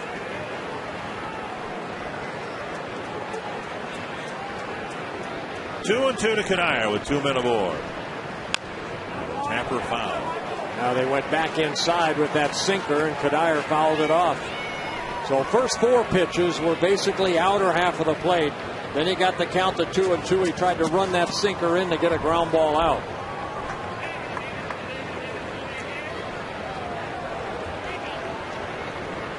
That's the fun part, too, up here. And also on the bench, if you're not pitching, you try to say, what would you throw in this situation? And now 3-2. Lowe missed the outside corner. He's got Kubel waiting in the on-deck circle. He went back to that slider right there.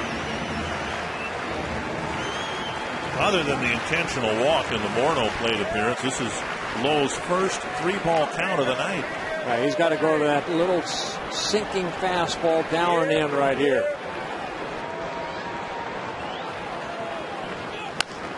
Kadair beats a foul. That's exactly where he went. Watch McCann right there. You see the other pitches outer half of the plate, and the second time he's come down and in. And you see that particularly from our center field camera, which is right over the pitching rubber, and you say, well, boy, why doesn't he take that? But it comes in looking like it's going to be right at the knees, and then it darts down and in. Another 3-2 to Kadair. Runners go, swing and a miss, and Mauer is thrown out at third. So Lowe gets his double play, but on a strikeout and throwout, the Twins tie it up. And we head to the 7th at 2 apiece.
Visit your local Lincoln Mercury dealer or go to experiencelm.com.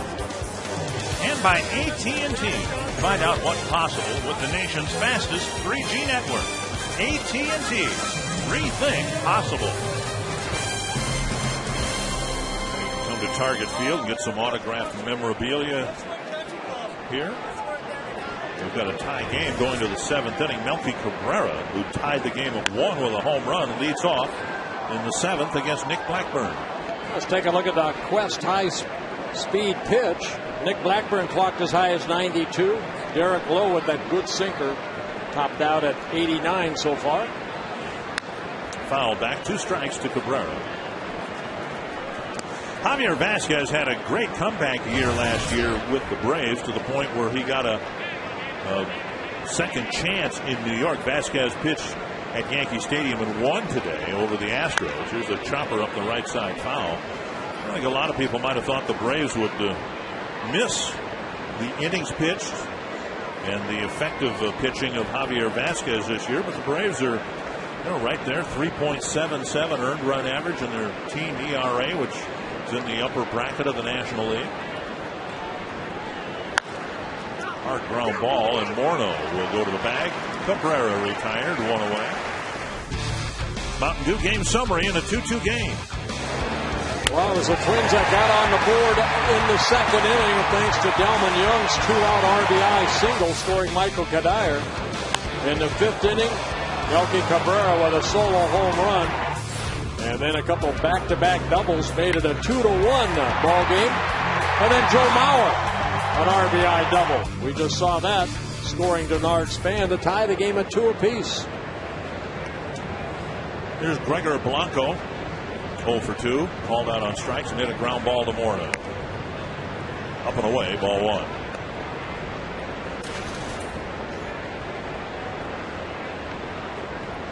First game, I'll bet. Hello, beautiful baby.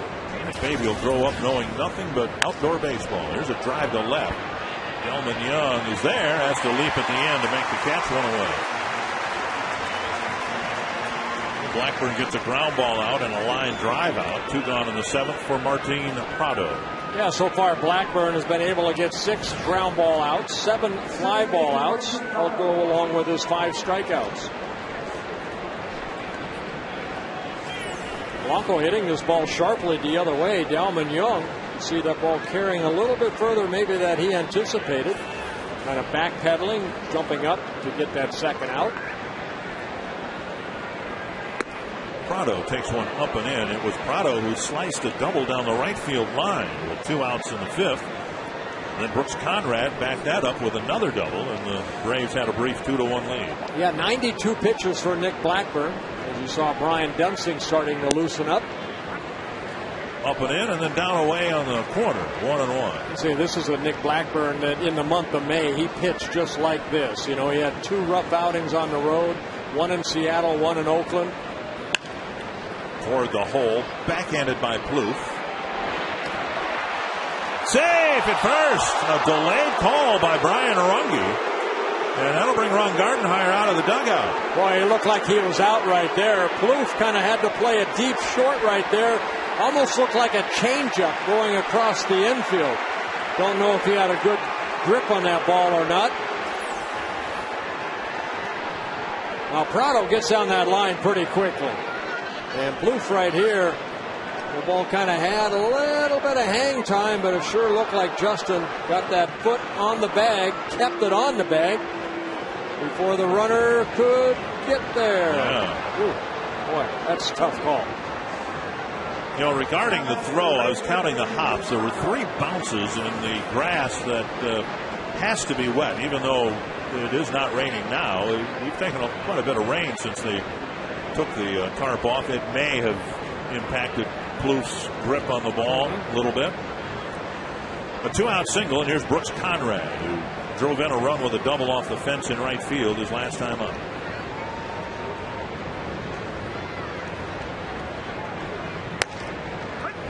And a bell tie strike.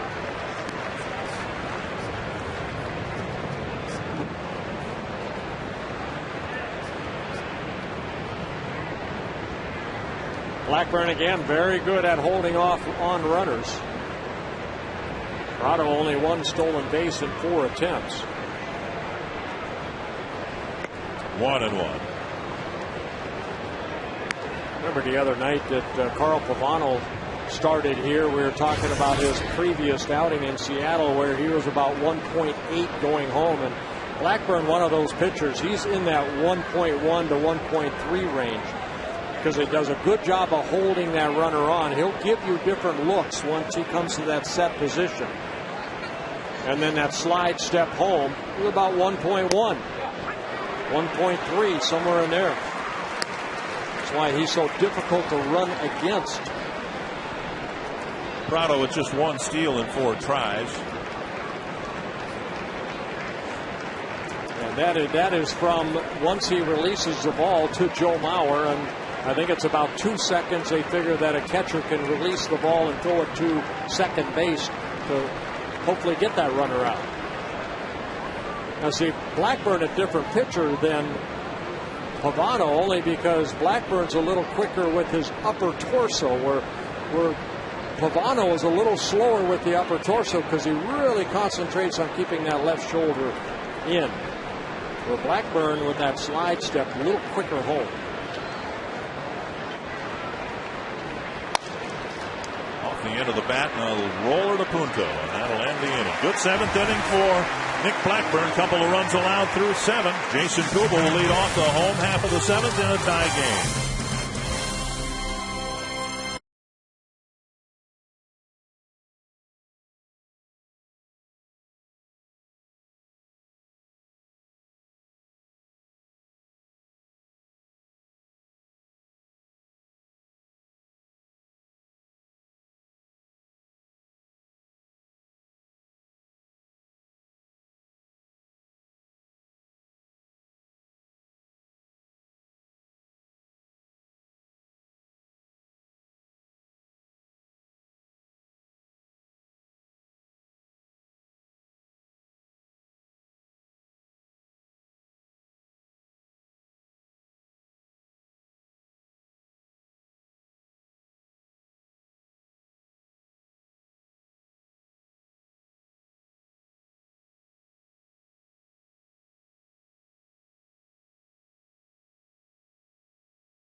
I'm loving it.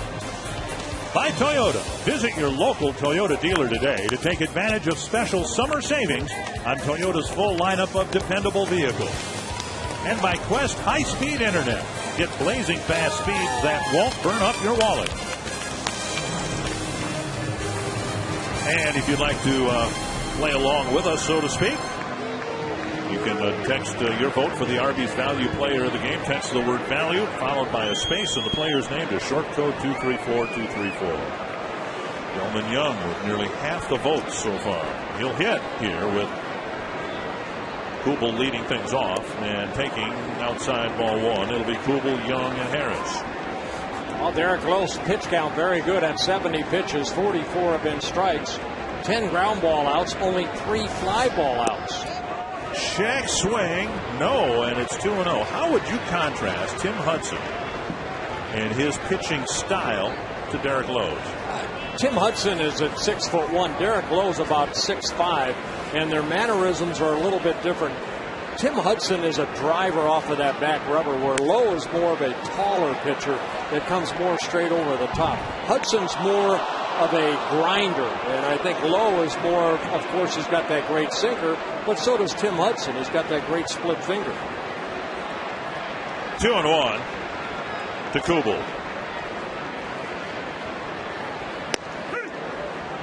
Hudson, incidentally, and I don't know how in the world you explain this, since coming over to the Atlanta Braves in interleague play, Tim Hudson is 1-12. Yeah. That's odd. You lose ball games 2-1. That sometimes can hurt your win-loss record. A little chip shot and a nice fielding play in foul territory by Conrad, and Kubel's retired, 1 away. That's the second time we've seen that right there. Nick Punto did it. Remember in the second, that kind of half a swing. Delman Young coming to the plate. And our trivia question, I'm just going to go with Tom Glavine. Well, let's go Greg Maddux. Why not? Derek Lowe, 19 losses. Well, they both were teammates of Derek Lowe. Young with an RBI single his first time up, and he lifts a pop-up. And they come back and out of play. Off the bench last night, Delman Young provided a big hit. Yeah, this in that 2-run 7th inning, jumping on that first pitch from Tim Hudson. And then here today, keeping that hitting streak alive, driving in another run. That being Michael Kadire. Twins took an early 1-0 lead. Delman Young again currently on a 9-game hitting streak, a season high for Delman. I keep going back to what Kevin Seitzer told me when he was here as a Kansas City pitching coach, or a hitting coach. Both of those hits, Eric O'Flaherty warming up in the Atlanta pen, and that pitch taken.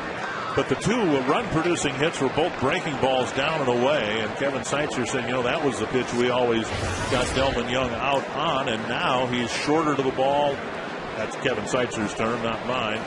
And he's done a better job hitting that ball with authority rather than rolling it over and hitting a ground ball to short. And he takes another one down and away, 3-1. I remember Ron Coomer, I believe it was Roy Smalley, one of our analysts, or maybe even Tim Lautner, saying that, it used to be Delman Young would always seem to hit off of his left foot, where now he's really staying back a little bit longer and taking a little more, I guess, aggressive swing because he's keeping his weight balanced a little bit from the waist down. Just the balance is a little better. I believe it was Roy Smalley. 3-2 to Young. With one gone here in the Twins' seventh. Boy, that's a breaking ball up right there, and he got away with it.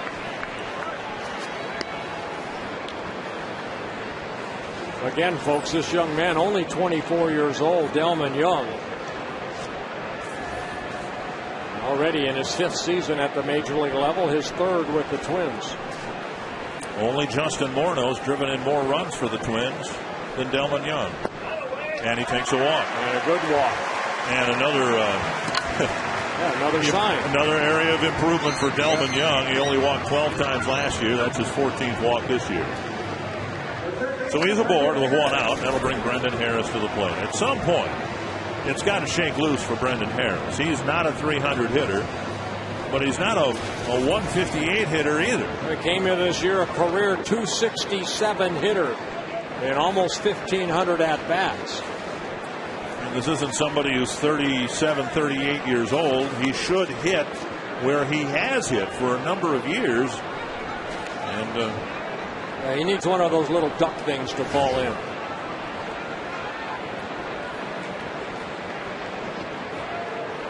And Young with 3 steals in 4 tries. Twins haven't done much running as of late. And the double steal that they attempted that took them out of the 6th inning was not so much a stolen base attempt as just assuming Michael Kadire was going to make contact and let Joe Mauer and Justin Morneau get a head start. Yeah, credit Derek Lowe. He went back inside again with that good sinker, and Kadire swung through it, and they end up throwing Joe Mauer out at 3rd.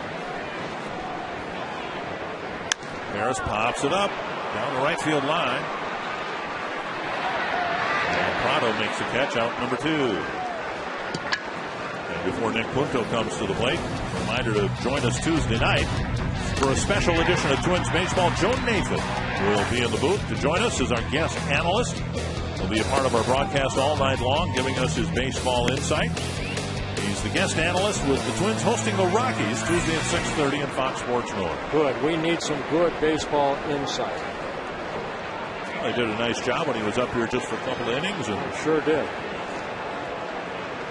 Punto struck out his last time up and took a half swing and chopped one right on top of the 3rd base bag, and Brooks Conrad made a nice play in throwing him out at first.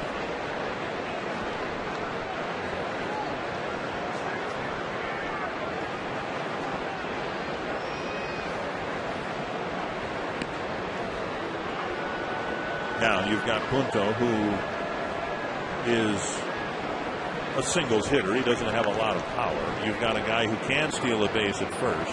You might try to steal him here, or you might say, look, Punto's also the number 9 hitter. Whatever happens here, if he makes the 3rd out, at least we're starting with our leadoff man in the next inning. And Lowe bears down, hits the outside corner, and Punto has some words with Jerry Lane. Yeah, he thought that ball was down and away right there. By Punto's reaction after he came out of that batter's box, he did not like that call right there.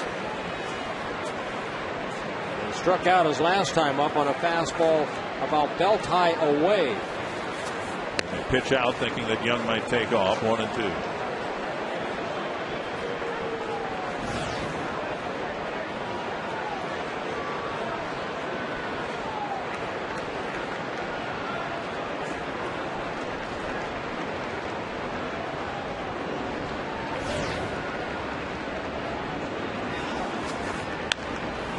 Punto reaches across the plate and flips it foul.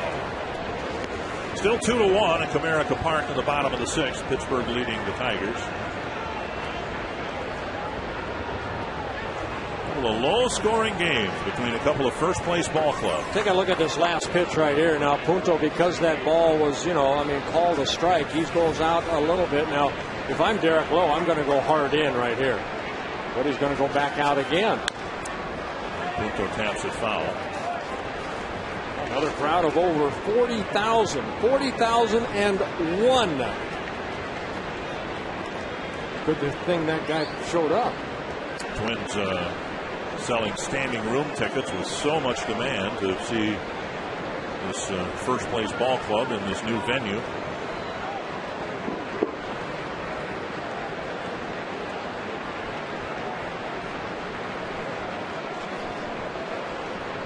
One and two to Punto.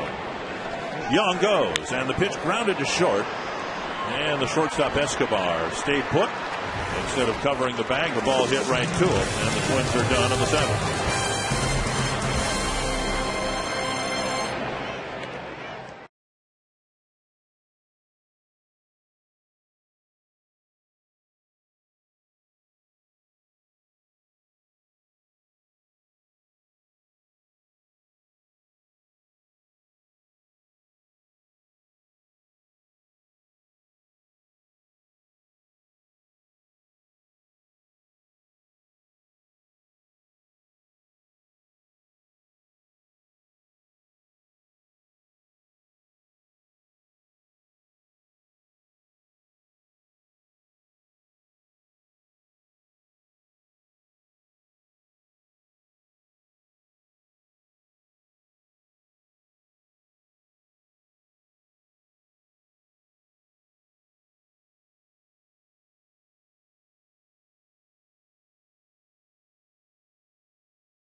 Blackburn with a nice bounce back start after a couple of rough outings. A good one here tonight. He still has not lost at target field, and he'll hand the ball figuratively to Brian Dunsing. Well, Dunsing making his 24th relief appearance. He worked here a couple nights ago, that final game against the Kansas City Royals. So Dunsing asked to come in here and hopefully put a 0 on the board, and hopefully the Twins can get him a win. 2-1 out of that bullpen.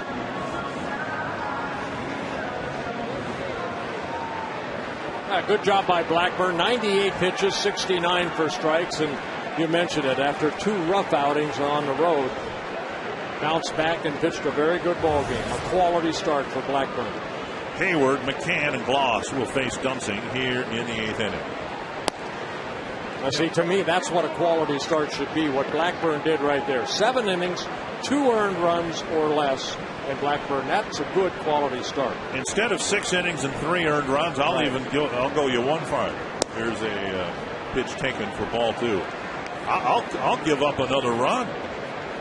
From what we've seen, there's so much value in getting that 7th inning from your starting pitcher. Go ahead and give up 4 earned runs, but get through 7 innings, and I'll give you a quality start.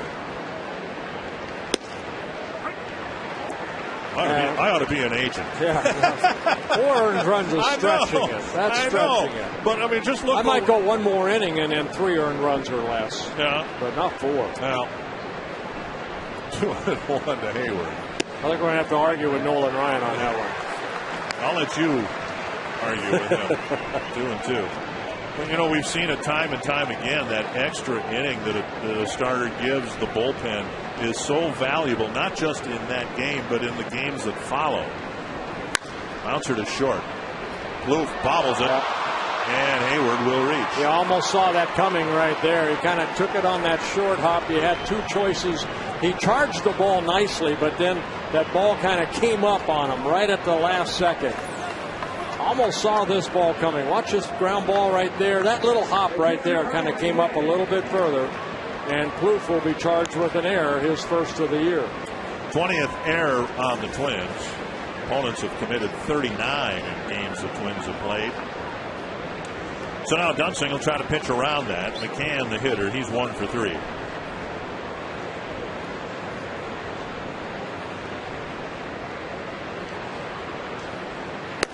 High fastball and a swing and a miss. And Bauer's going to come to the mound. Didn't like something about that first pitch. It might have been the location. Well, make sure, too, that the signs, because a lot of times, again, they will use more than one sign with the runner on. And ball up. And for some reason, Joe Mauer went out there. Almost saw Mauer with Matt Guerrero warming up. As soon as he caught the ball looking in the direction of Hayward, as if to say, hey, look, let's not forget about this guy.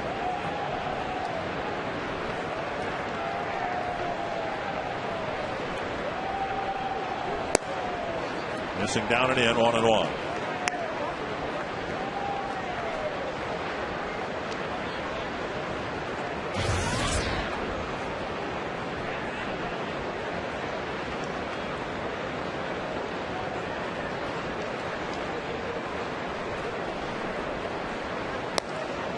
And a called strike, 1 and 2. This might be Dunsing's last batter with the dangerous hitter and Troy Gloss on deck. And Guerrero warming up. It might be Dunsing's job here to try to get McCann here and then exit the ballgame. That last pitch by Dunsing, almost an unhittable pitch, I would think, for a left-handed hitter. McCain standing right on top of that plate, but that was a great fastball down and away. And a foul off the foot. And on that note, Omar Infante last night fouled the ball off his front foot. And it changed what the Braves were going to do with putting Nate McLouth on the disabled list. They were going to bring up another outfielder, but they needed somebody to be a backup shortstop. So it changed their thinking with Infante not on the disabled list, but unavailable probably for the rest of the series. 1-2 to Brian McCann.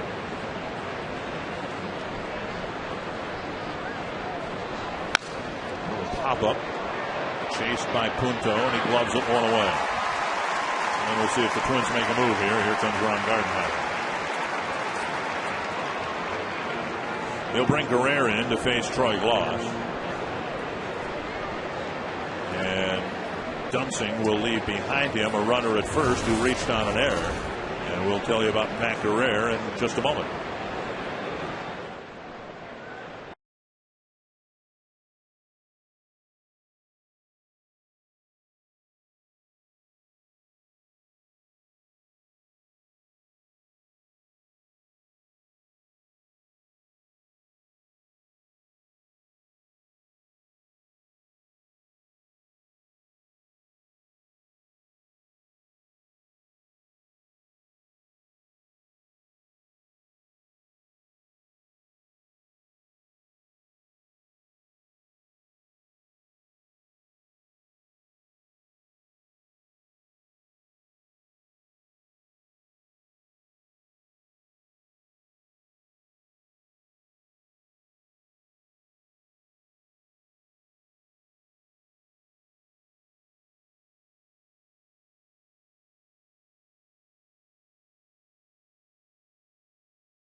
or call 800-33-TWINS. We were joking about this on the road. I found out they don't bring tours through our booth here. I kind of wish they would. No, the doors are locked. Really? Yeah. What do we have in here that's worth locking up? Jim Pellinger.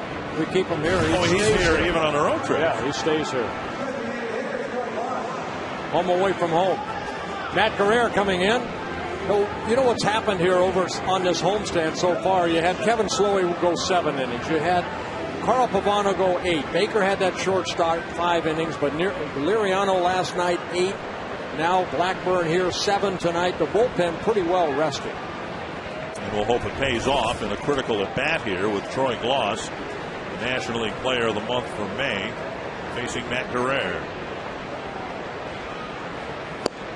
And a swing and a miss. Reminisced with Gloss a little bit before the game today about his unfortunate experience at the Metrodome. Last time they laid in some new artificial turf, Gloss dove for a ball and really dinged up his shoulder and pretty much shot his whole season. He has found his power stroke with the Atlanta Braves again this year. High fly to left, hanging in the air, and Delman Young running in, and they can't make the play. All hands are safe, with Troy Gloss hitting a towering pop-up that fell between Plouffe and Young. That's one of those swings. You play Gloss back hard, long anyway, because of his power. And that will be a base hit right there for Troy Gloss. Delman Young playing a very deep left field. And Plouffe right here, don't know if there's some communication right here, but you go back for that ball until you can hear somebody call you off. And right there, Plouffe giving way, so maybe Delman Young did call him off at the last second, but unable to catch up to it. Well, an error and now a misplay. Here's Eric Hinsky. And strike 1 for Matt Guerrero.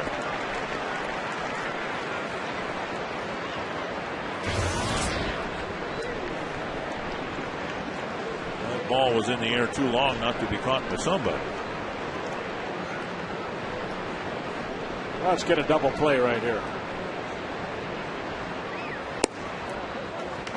Missing the inside corner. It's 1-1. Well, Matt, with 17 strikeouts and 27 and 2/3 innings coming into this ball game, only 8 walks, 1 intentional.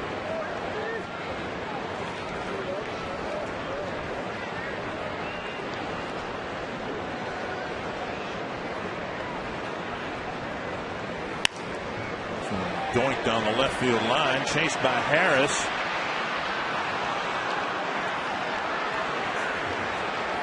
That'll be 1-2.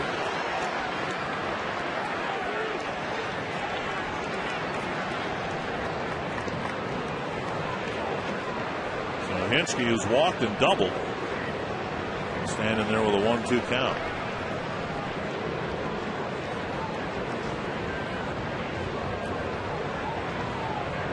Hinsky and Guerrero contemporary. They've been around about the same amount of years, and yet Hinsky's only faced Guerrero twice.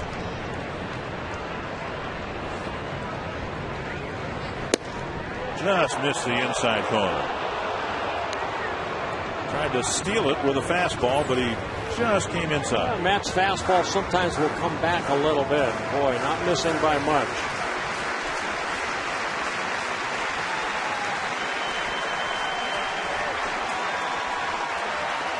Two and 2.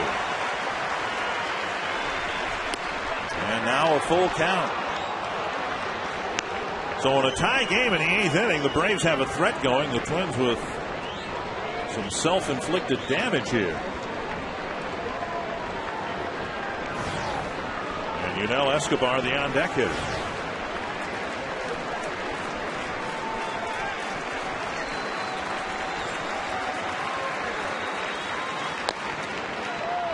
Off his foot, and it'll roll to Morneau, a foul ball.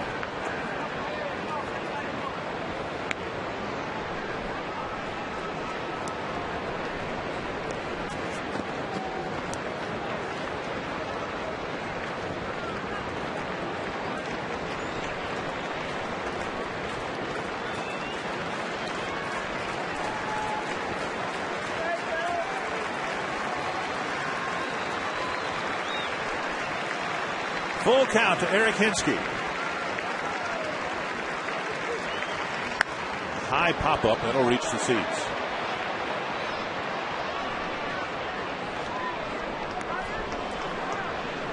Guerrero and Hinsky having a long battle here.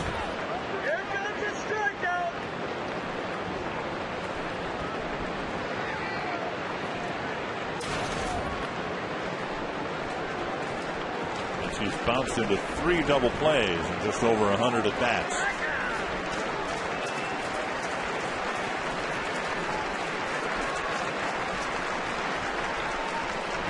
High pop on left side. Plouffe chases this one. Infield fly rule was called after the catch.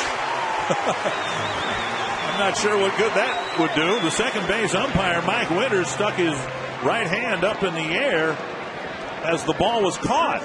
2 down. Yeah, that's always a tough call for the umpire, because how far does his ball drift out? Now, Hinsky popping the ball up right here.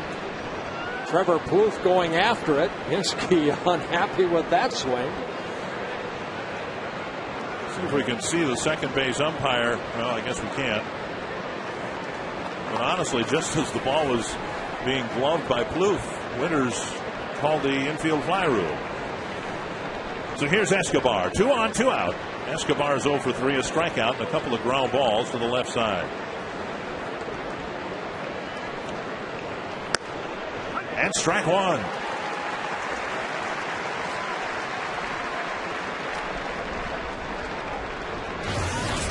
Escobar 0 for 5 so far in the series. 3 strikeouts and 2 ground balls.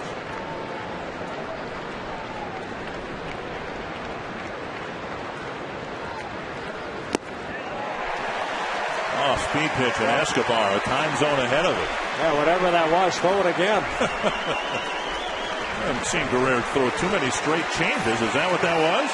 Let's take a look right here.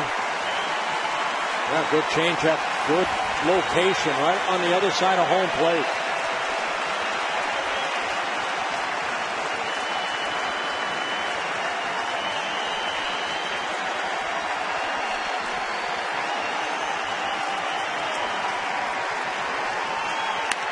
Liner to Plouffe.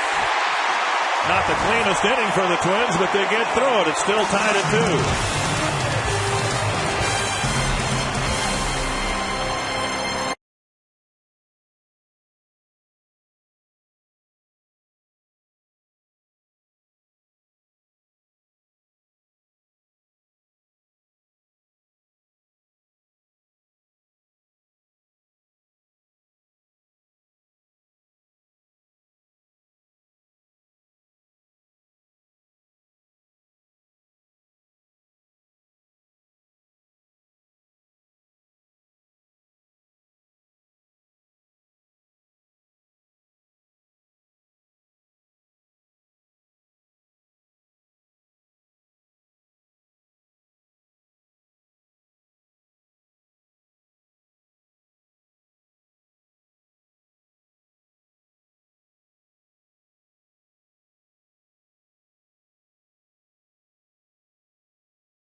All pitchers plus our instruction will be related to sinker ballers and how they set up. That man Delman Young with another RBI. He has been outstanding this homestand for the Minnesota Twins. Plus we'll bring a reaction from Bobby Cox and that man Ron Gardenhire from the clubhouse. It's Quest Twins Live. Dick Bramer.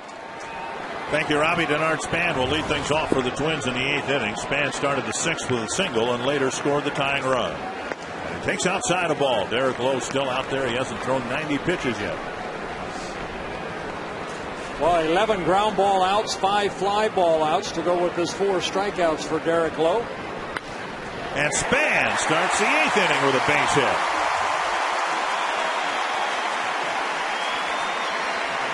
So the leadoff man is on in the 8th inning. Here's the Home Depot doing more on defense. Well, when you have a first name like Brooks, you better be a good third baseman. And Brooks Conrad made a couple very nice plays here tonight. That's a tough play right there. Just getting Nick Puto at first base. Hall of Famer Brooks Robinson might have been the best fielding third baseman in history. Here's Trevor Plouffe. Sacrificed his last time up. Might be asked to do it again here in the 8th. Now Conrad, the third baseman, playing in on the grass. Now with Eric Hinsky holding Span on, you'd like to bunt that ball either softly like he did last time or down that first base line. Bunted through it, strike one. Don't give you can't run through that ball. Let that ball come to you, and that's what Plouffe did right there. You're giving yourself up. You have no intention of reaching first base safely. Square around and lay that ball down. There's a good bunt, and he might reach safely. Nope. Good bunt, 2 sacrifices for Trevor Plouffe. He claps his hands, and you guys in the Twins clubhouse will be clapping their hands too. Well, you do what you're asked to do, and Trevor Plouffe has done it twice, and that's getting Span over to second base. And we'll see if Mauer can follow suit with another run-producing hit. Mauer doubled to left center, scoring Span to tie the game at 2. Well, they're going to go ahead and walk Joe Mauer.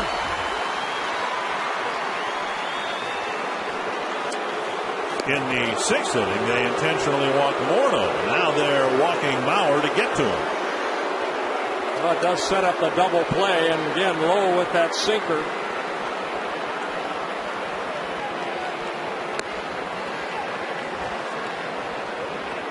So both walks here tonight for Derek Lowe have been intentional walks. Excuse me, he has 3 walks in the ball game, 2 intentional. And Bobby Cox is going to come to the mound and bring a left-hander in. It'll be O'Flaherty, I believe, coming in to pitch to Justin Morneau with runners at first and second and 1 away.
Cox brings in O'Flaherty to face Morneau, who's among the league leaders in the American League hitting against lefties. Oh, O'Flaherty coming in for the 32nd time. Very good, 2.13 ERA, 25 and a third innings. 22 strikeouts and 9 walks. O'Flaherty with a fastball in the low 90s, slider, a little cut fastball, and a changeup. And that's one of those moments that just seem to be extra special in this ballpark. Not the 9th inning, but it's the 8th inning. And everybody's standing to see Justin Morneau face Eric O'Flaherty.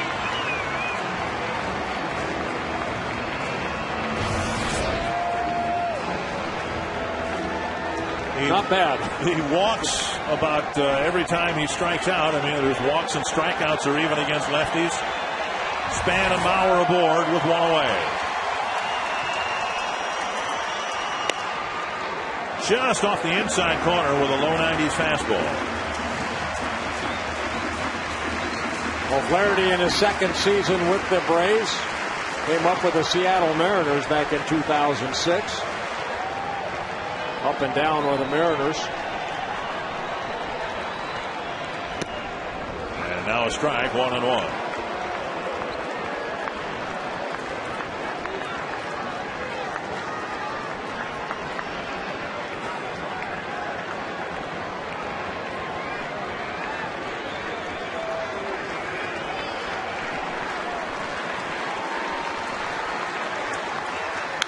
Lifted foul over the Atlanta dugout, 1-2. I think Justin wanted that back right there. That was a slider, just kind of stayed out over the plate. Take a look at the slider.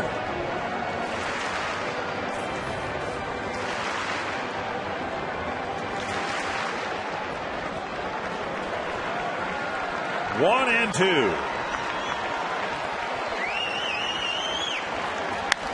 To right field. Hayward is there for the catch. Span will tag and go to third. So Morneau got it to the warning track.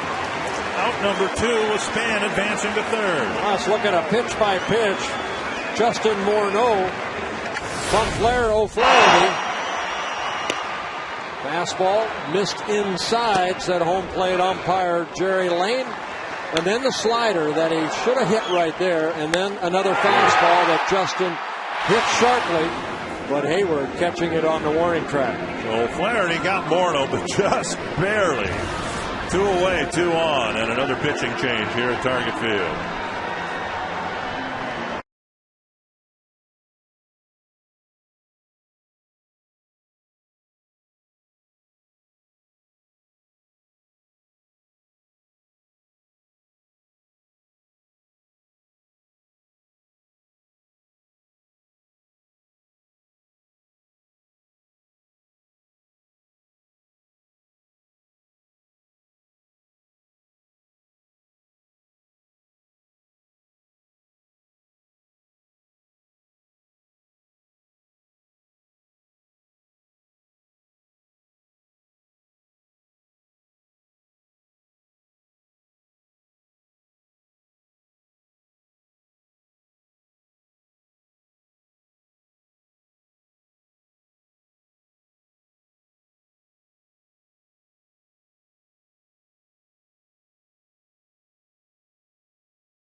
Collision in the outfield occurred. It went for an inside the park home run.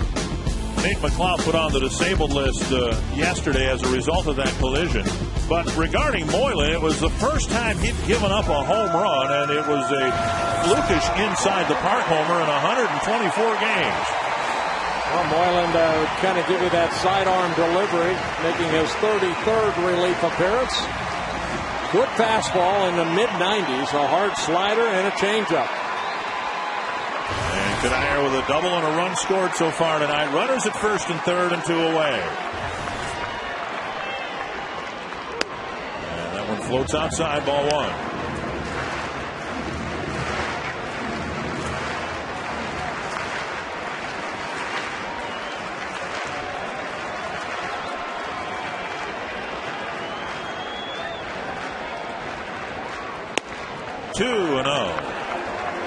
Moylan originally signed by the Twins back in 1996. He spent 3 seasons in the minor leagues of the Twins from 95 to 97. This is his 5th season with the Braves.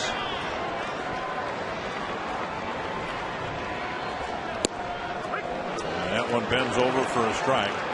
His homerless streak went 102 in the 3rd innings, and then the inside the park homer here. Cuddyer would be quite happy with a little flare into right field. 2-1. And a fastball for a strike. 2-2.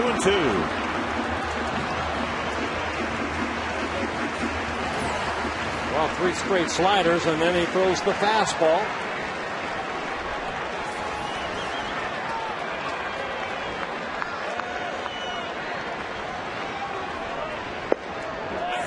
Kubel on deck.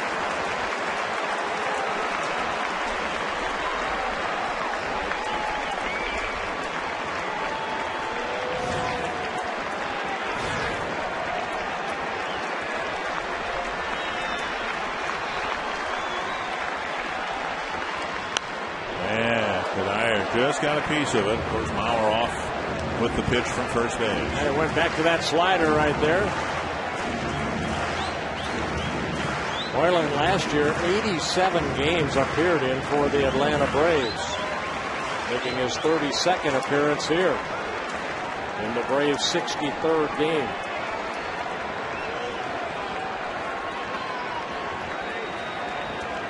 Another 3-2 to Cuddyer. Missing the inside corner, and they'll be loaded up for Jason Kubel. And Moylan wanted it, but didn't get it. Well, the sliders were away, so he started this one at Cuddyer. And just a little down and in. So here is Kubel, who was in this spot last night and delivered an RBI single. Bases loaded. And here comes Bobby Cox. The Atlanta Braves, just like the Twins, 3 left-handers out in the bullpen, 4 right-handers. It'll be Venters. The 3rd lefty is Billy Wagner. And Moylan will lead with the bases full.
Well, Johnny Venters coming into the ballgame. He started in AAA, got called up in the middle of April, and he has really been lights out in 21 appearances so far, 26 in the 3rd innings.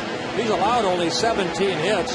He has walked 15, 1 intentional, but with 29 strikeouts. Young man, 25 years old, good fastball, very good slider. He'll mix in a curveball and a changeup in his rookie season with the Braves. Similar spot for Kubel last night in the 7th inning against Tim Hudson. He got a base hit to right field.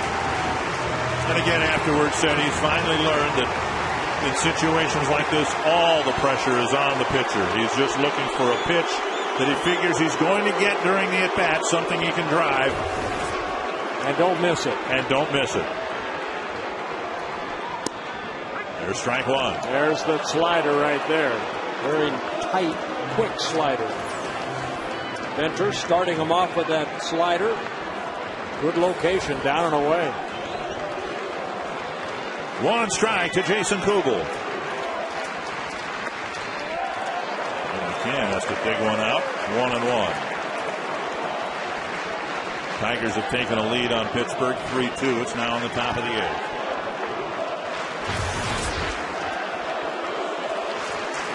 The chant, let's go Kubel.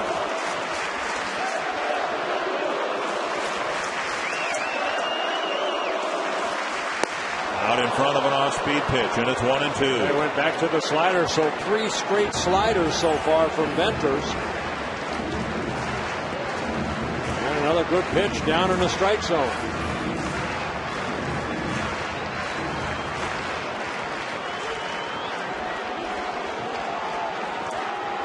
One and two to Jason Kubel.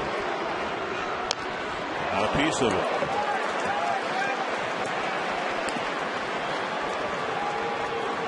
As was the case late in the Cuddyer at bat, or plate appearance. He fouled off a tough pitch to keep the at bat alive. He ended up walking, and we'll see if Kubel can be rewarded for fighting off that tough pitch and getting a piece of it. 2-2. 5 straight sliders. Venters has got to make it happen here, doesn't he? Yeah, that's a big pitch. Do not want to go 3-2.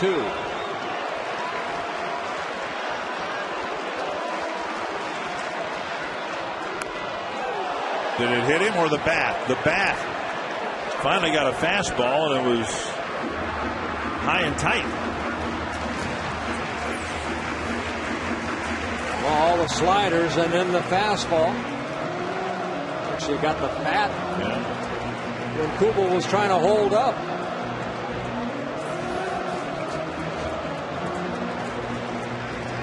The only slider Kubel has seen has been in off the plate. Or the only fastball.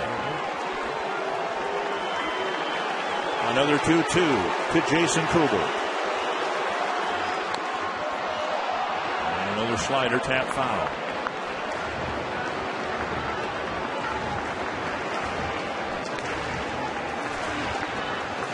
Gates of Sparky Lyle with the Yankees. All he came in is throw slider, slider, slider, slider. Everybody asked Thurman Munson, they said, do you have an olive between your fingers? Can you take that olive out once in a while? Another 2-2. Struck him out on a fastball down and away. At 94. And the Twins leave the bases full in the 8th.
off of Nick Blackburn. Cabrera, not known as a home run hitter. It's a solo home run. That tied the game at 1 apiece later that inning. Nick Blackburn gave up 3 hits that inning, and he gave up 6 hits overall in 7 very good innings. Later that inning, back-to-back doubles gave the Braves a 2-1 lead, but the Twins able to come back and tie it. It'll be Cabrera, Blanco, and Prado facing Matt Guerrero, who at least will start the inning. Jose Majares is warming up in the Twins pen. To center field, and an easy catch for Span. Cabrera gone on 1 pitch. So each team threatened to score in the 8th inning. Neither team did. And 1 out now in the top of the 9th with Gregor Blanco to the plate. In Detroit, the Pirates have gotten a run against Joel Zumaya. That game tied at 3. Blanco with a strikeout, a ground ball to first, and a liner to Delman Young on left.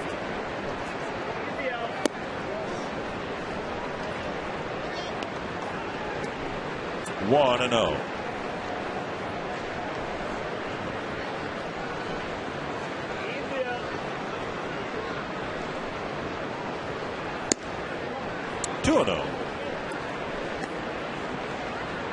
As we said last night, the Braves making their 3rd trip here in interleague play. We have yet to go to Atlanta.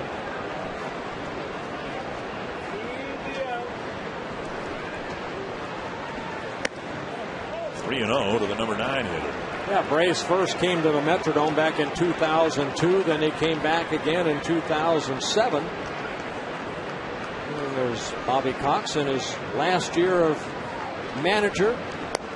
He'll stay on with the Atlanta Braves as a consultant. Close pitch taken for ball 4, and an odd walk on 4 pitches from Guerrero to the number 9 batter. Atlanta's the only city, or only franchise, I should say, the Twins haven't gone to play. We have not been to Washington, but we were in Montreal.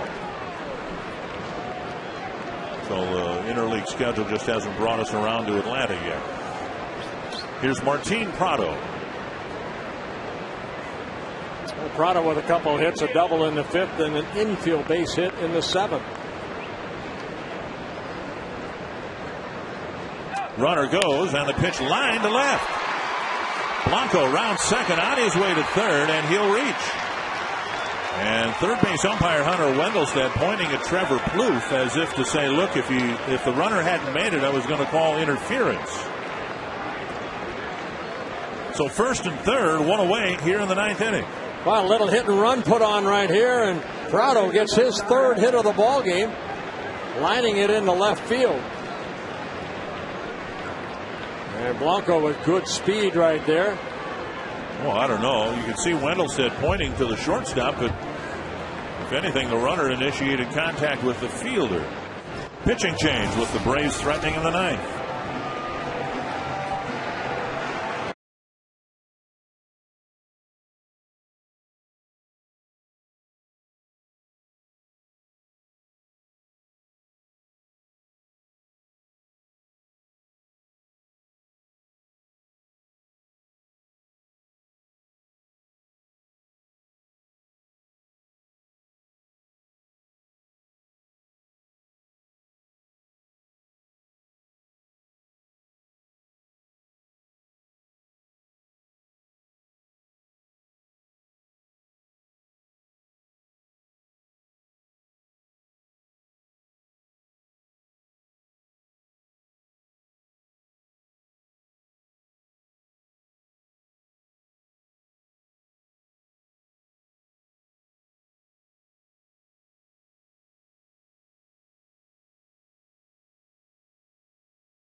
This year, hitting .314 as a left-handed hitter, getting most of his playing time there.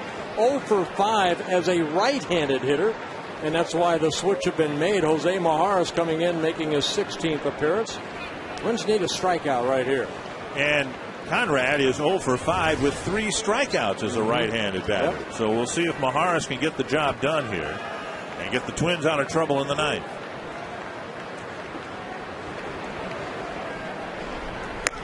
High fastball and a swing and a miss.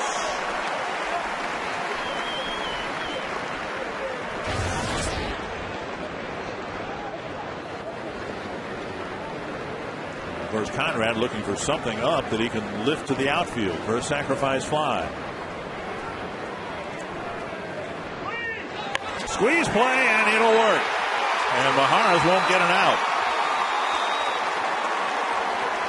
As the pitch was being delivered, you could hear somebody from the Twins dugout yell, "Squeeze!" And Conrad drops it down, and the Braves take the lead. Boy, perfectly executed right here by the Braves. Conrad just laying that ball down. No matter where you get it, just get it on the ground. And really no play. Blanco, outstanding speed. He scores the go-ahead run. And Majaras juggling the ball. And so Bobby Cox putting the squeeze play on. I like what Jim Leland said about the squeeze play a couple of weeks ago when the Tigers pulled it off successfully. He said he hates the squeeze play. He says it seems like an hour between the time you put the sign on and the bunt is dropped down, or the attempt anyway. Well, here's Hayward now, and the Braves already have gotten one, and they're threatening to do more. Well, you saw the hit and run put on right there, off of the bat of Prado, and then now the squeeze play. So Bobby Cox saying enough is enough. Let's try some tricks.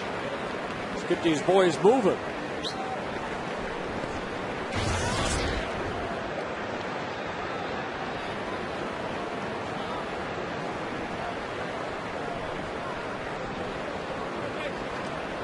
One and 0 to Hayward. High pop up wide of third. Harris in foul ground. Makes the catch at number 2.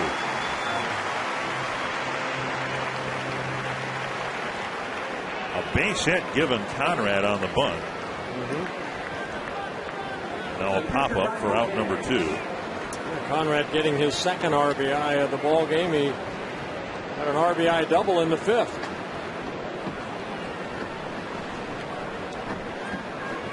So Chipper Jones taken out of the lineup for Brooks Conroy. And Conroy answering with a couple big hits. Here's McCann. And a strike. Twins are due to have Young, Harris, and Punto to hit in the 9th inning.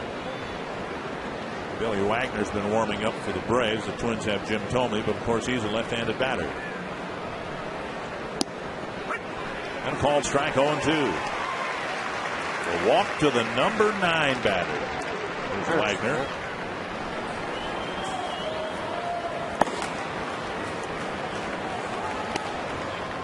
And Guerrero's so good with his control, but he walked Blanco with 1 out in the inning, and the Braves took advantage of it.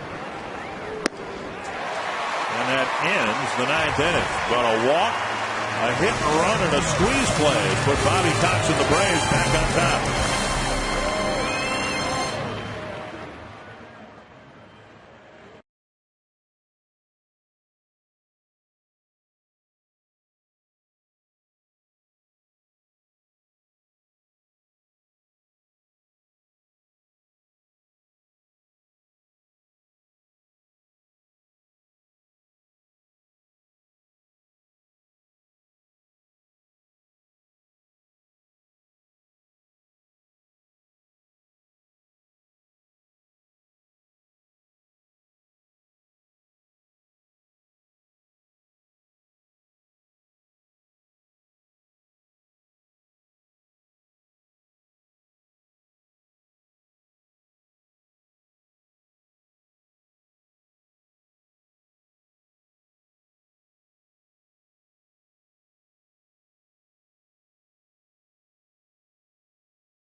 here to reset with the Twins down a run in the bottom of the ninth. Yeah, Brooks Conroy doing his share here tonight, an RBI double in the 2-run 5th inning, and then the squeeze play, picking up another RBI, something you don't see every day. That squeeze play, Nick Blackburn, 7 very good innings.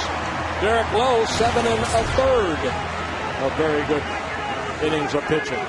Billy Wagner into the ball game, facing Delman Young, who's driven in one with a single. He's also walked. And the first pitch at 94 misses, ball 1. Now Wagner coming back from the Tommy John surgery he had in 2008 in his first season and final season of Major League Baseball. Announced that this is going to be it for him.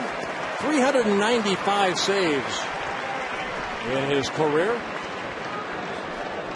5th on the list. There's the active leaders. And a strike, 2-1. Many thought Wagner's career was at the end when he had Tommy John surgery, but therein lies the hope for Joe Nathan. Wagner, toward the end of his career, able to come back successfully. And now it's 3-1. Brendan Harris is on deck. Jim Thome is on the dugout steps with a bat in his hand. Yeah, we had Joe Nathan in the booth the other day, and he mentioned Billy Wagner. He had talked to Billy Wagner about the Tommy John, about the recovery period. A high pop up to the right side. 1 away. So on a 3-1 pitch, Young skies one to the right side, 1 down. Well, Wagner just reared back and challenged him with a fastball pretty much right down the middle, and Young got himself out. With Wagner this afternoon, he said it was amazing how quickly and I don't want to say easily, but how far ahead of schedule he was in his recovery. He said he threw the ball much harder during his recovery than anyone thought he would, which allowed him to come back in the second half last year a little bit. Here's Harris with Thome on deck. Strike on the outside corner.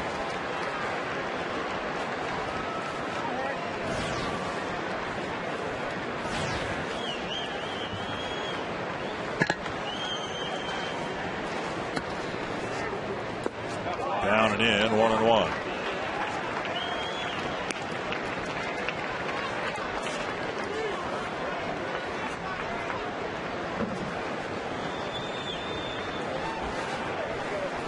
Harris 0 for 3. Hit the ball hard his first time up.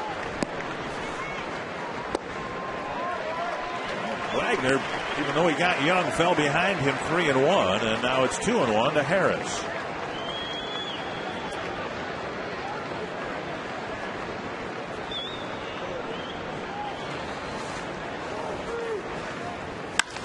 Sharply hit to center, and Harris is aboard with 1 out. So Harris will be pinch run for by Matt Tolbert. And Harris. Nobody happier than Brendan Harris right there. He put good wood on that fastball. And now Thome will hit. That's another fastball, and Harris taking it right back up the middle. Target Field has been a blessing to the Twins.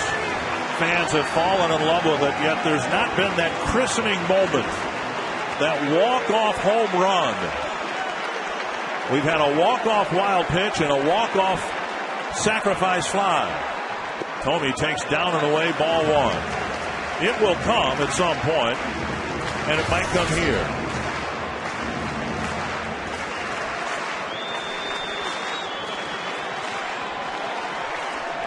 Two veterans going at each other right here.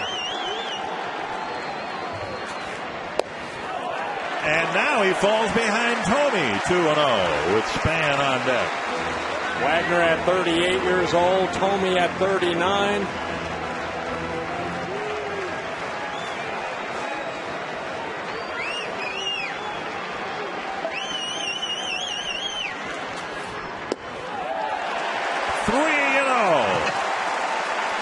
Thome has faced Wagner 3 times. Struck out twice and walked once. He's yet to put a ball in play against him.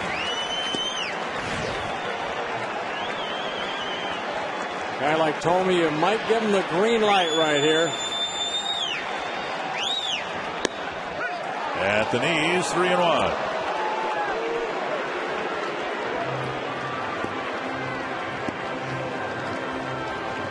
Thome has seen 4 fastballs.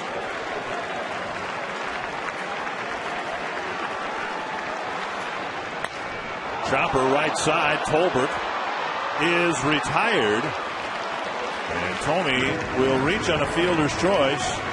And that'll leave it to Denard Span. Well, nice play right there by Prado, getting the lead run, the tying run. Yeah, 2 choices right here. Try to get Jim Thome at first. It's an easy play. But instead, he wheeled and got the force out of Tolbert at second. So Valencia will run for Thome. And Denard Span at the plate. Singles his last 2 times up.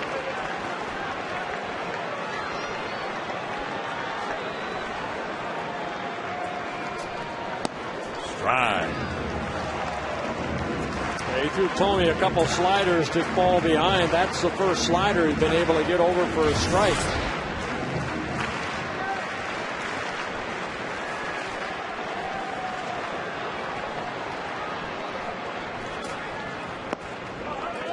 Another slider missing down. 1-1.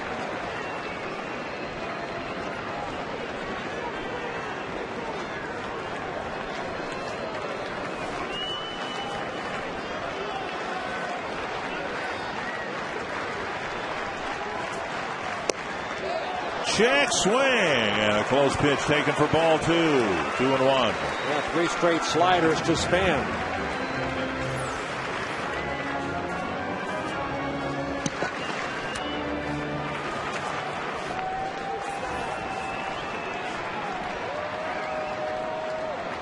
Valencia not going anywhere.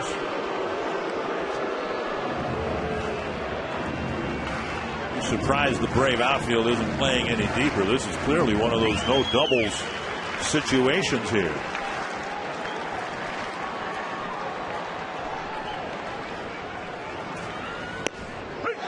And a fastball on the outside corner. Oh, fastball at 95.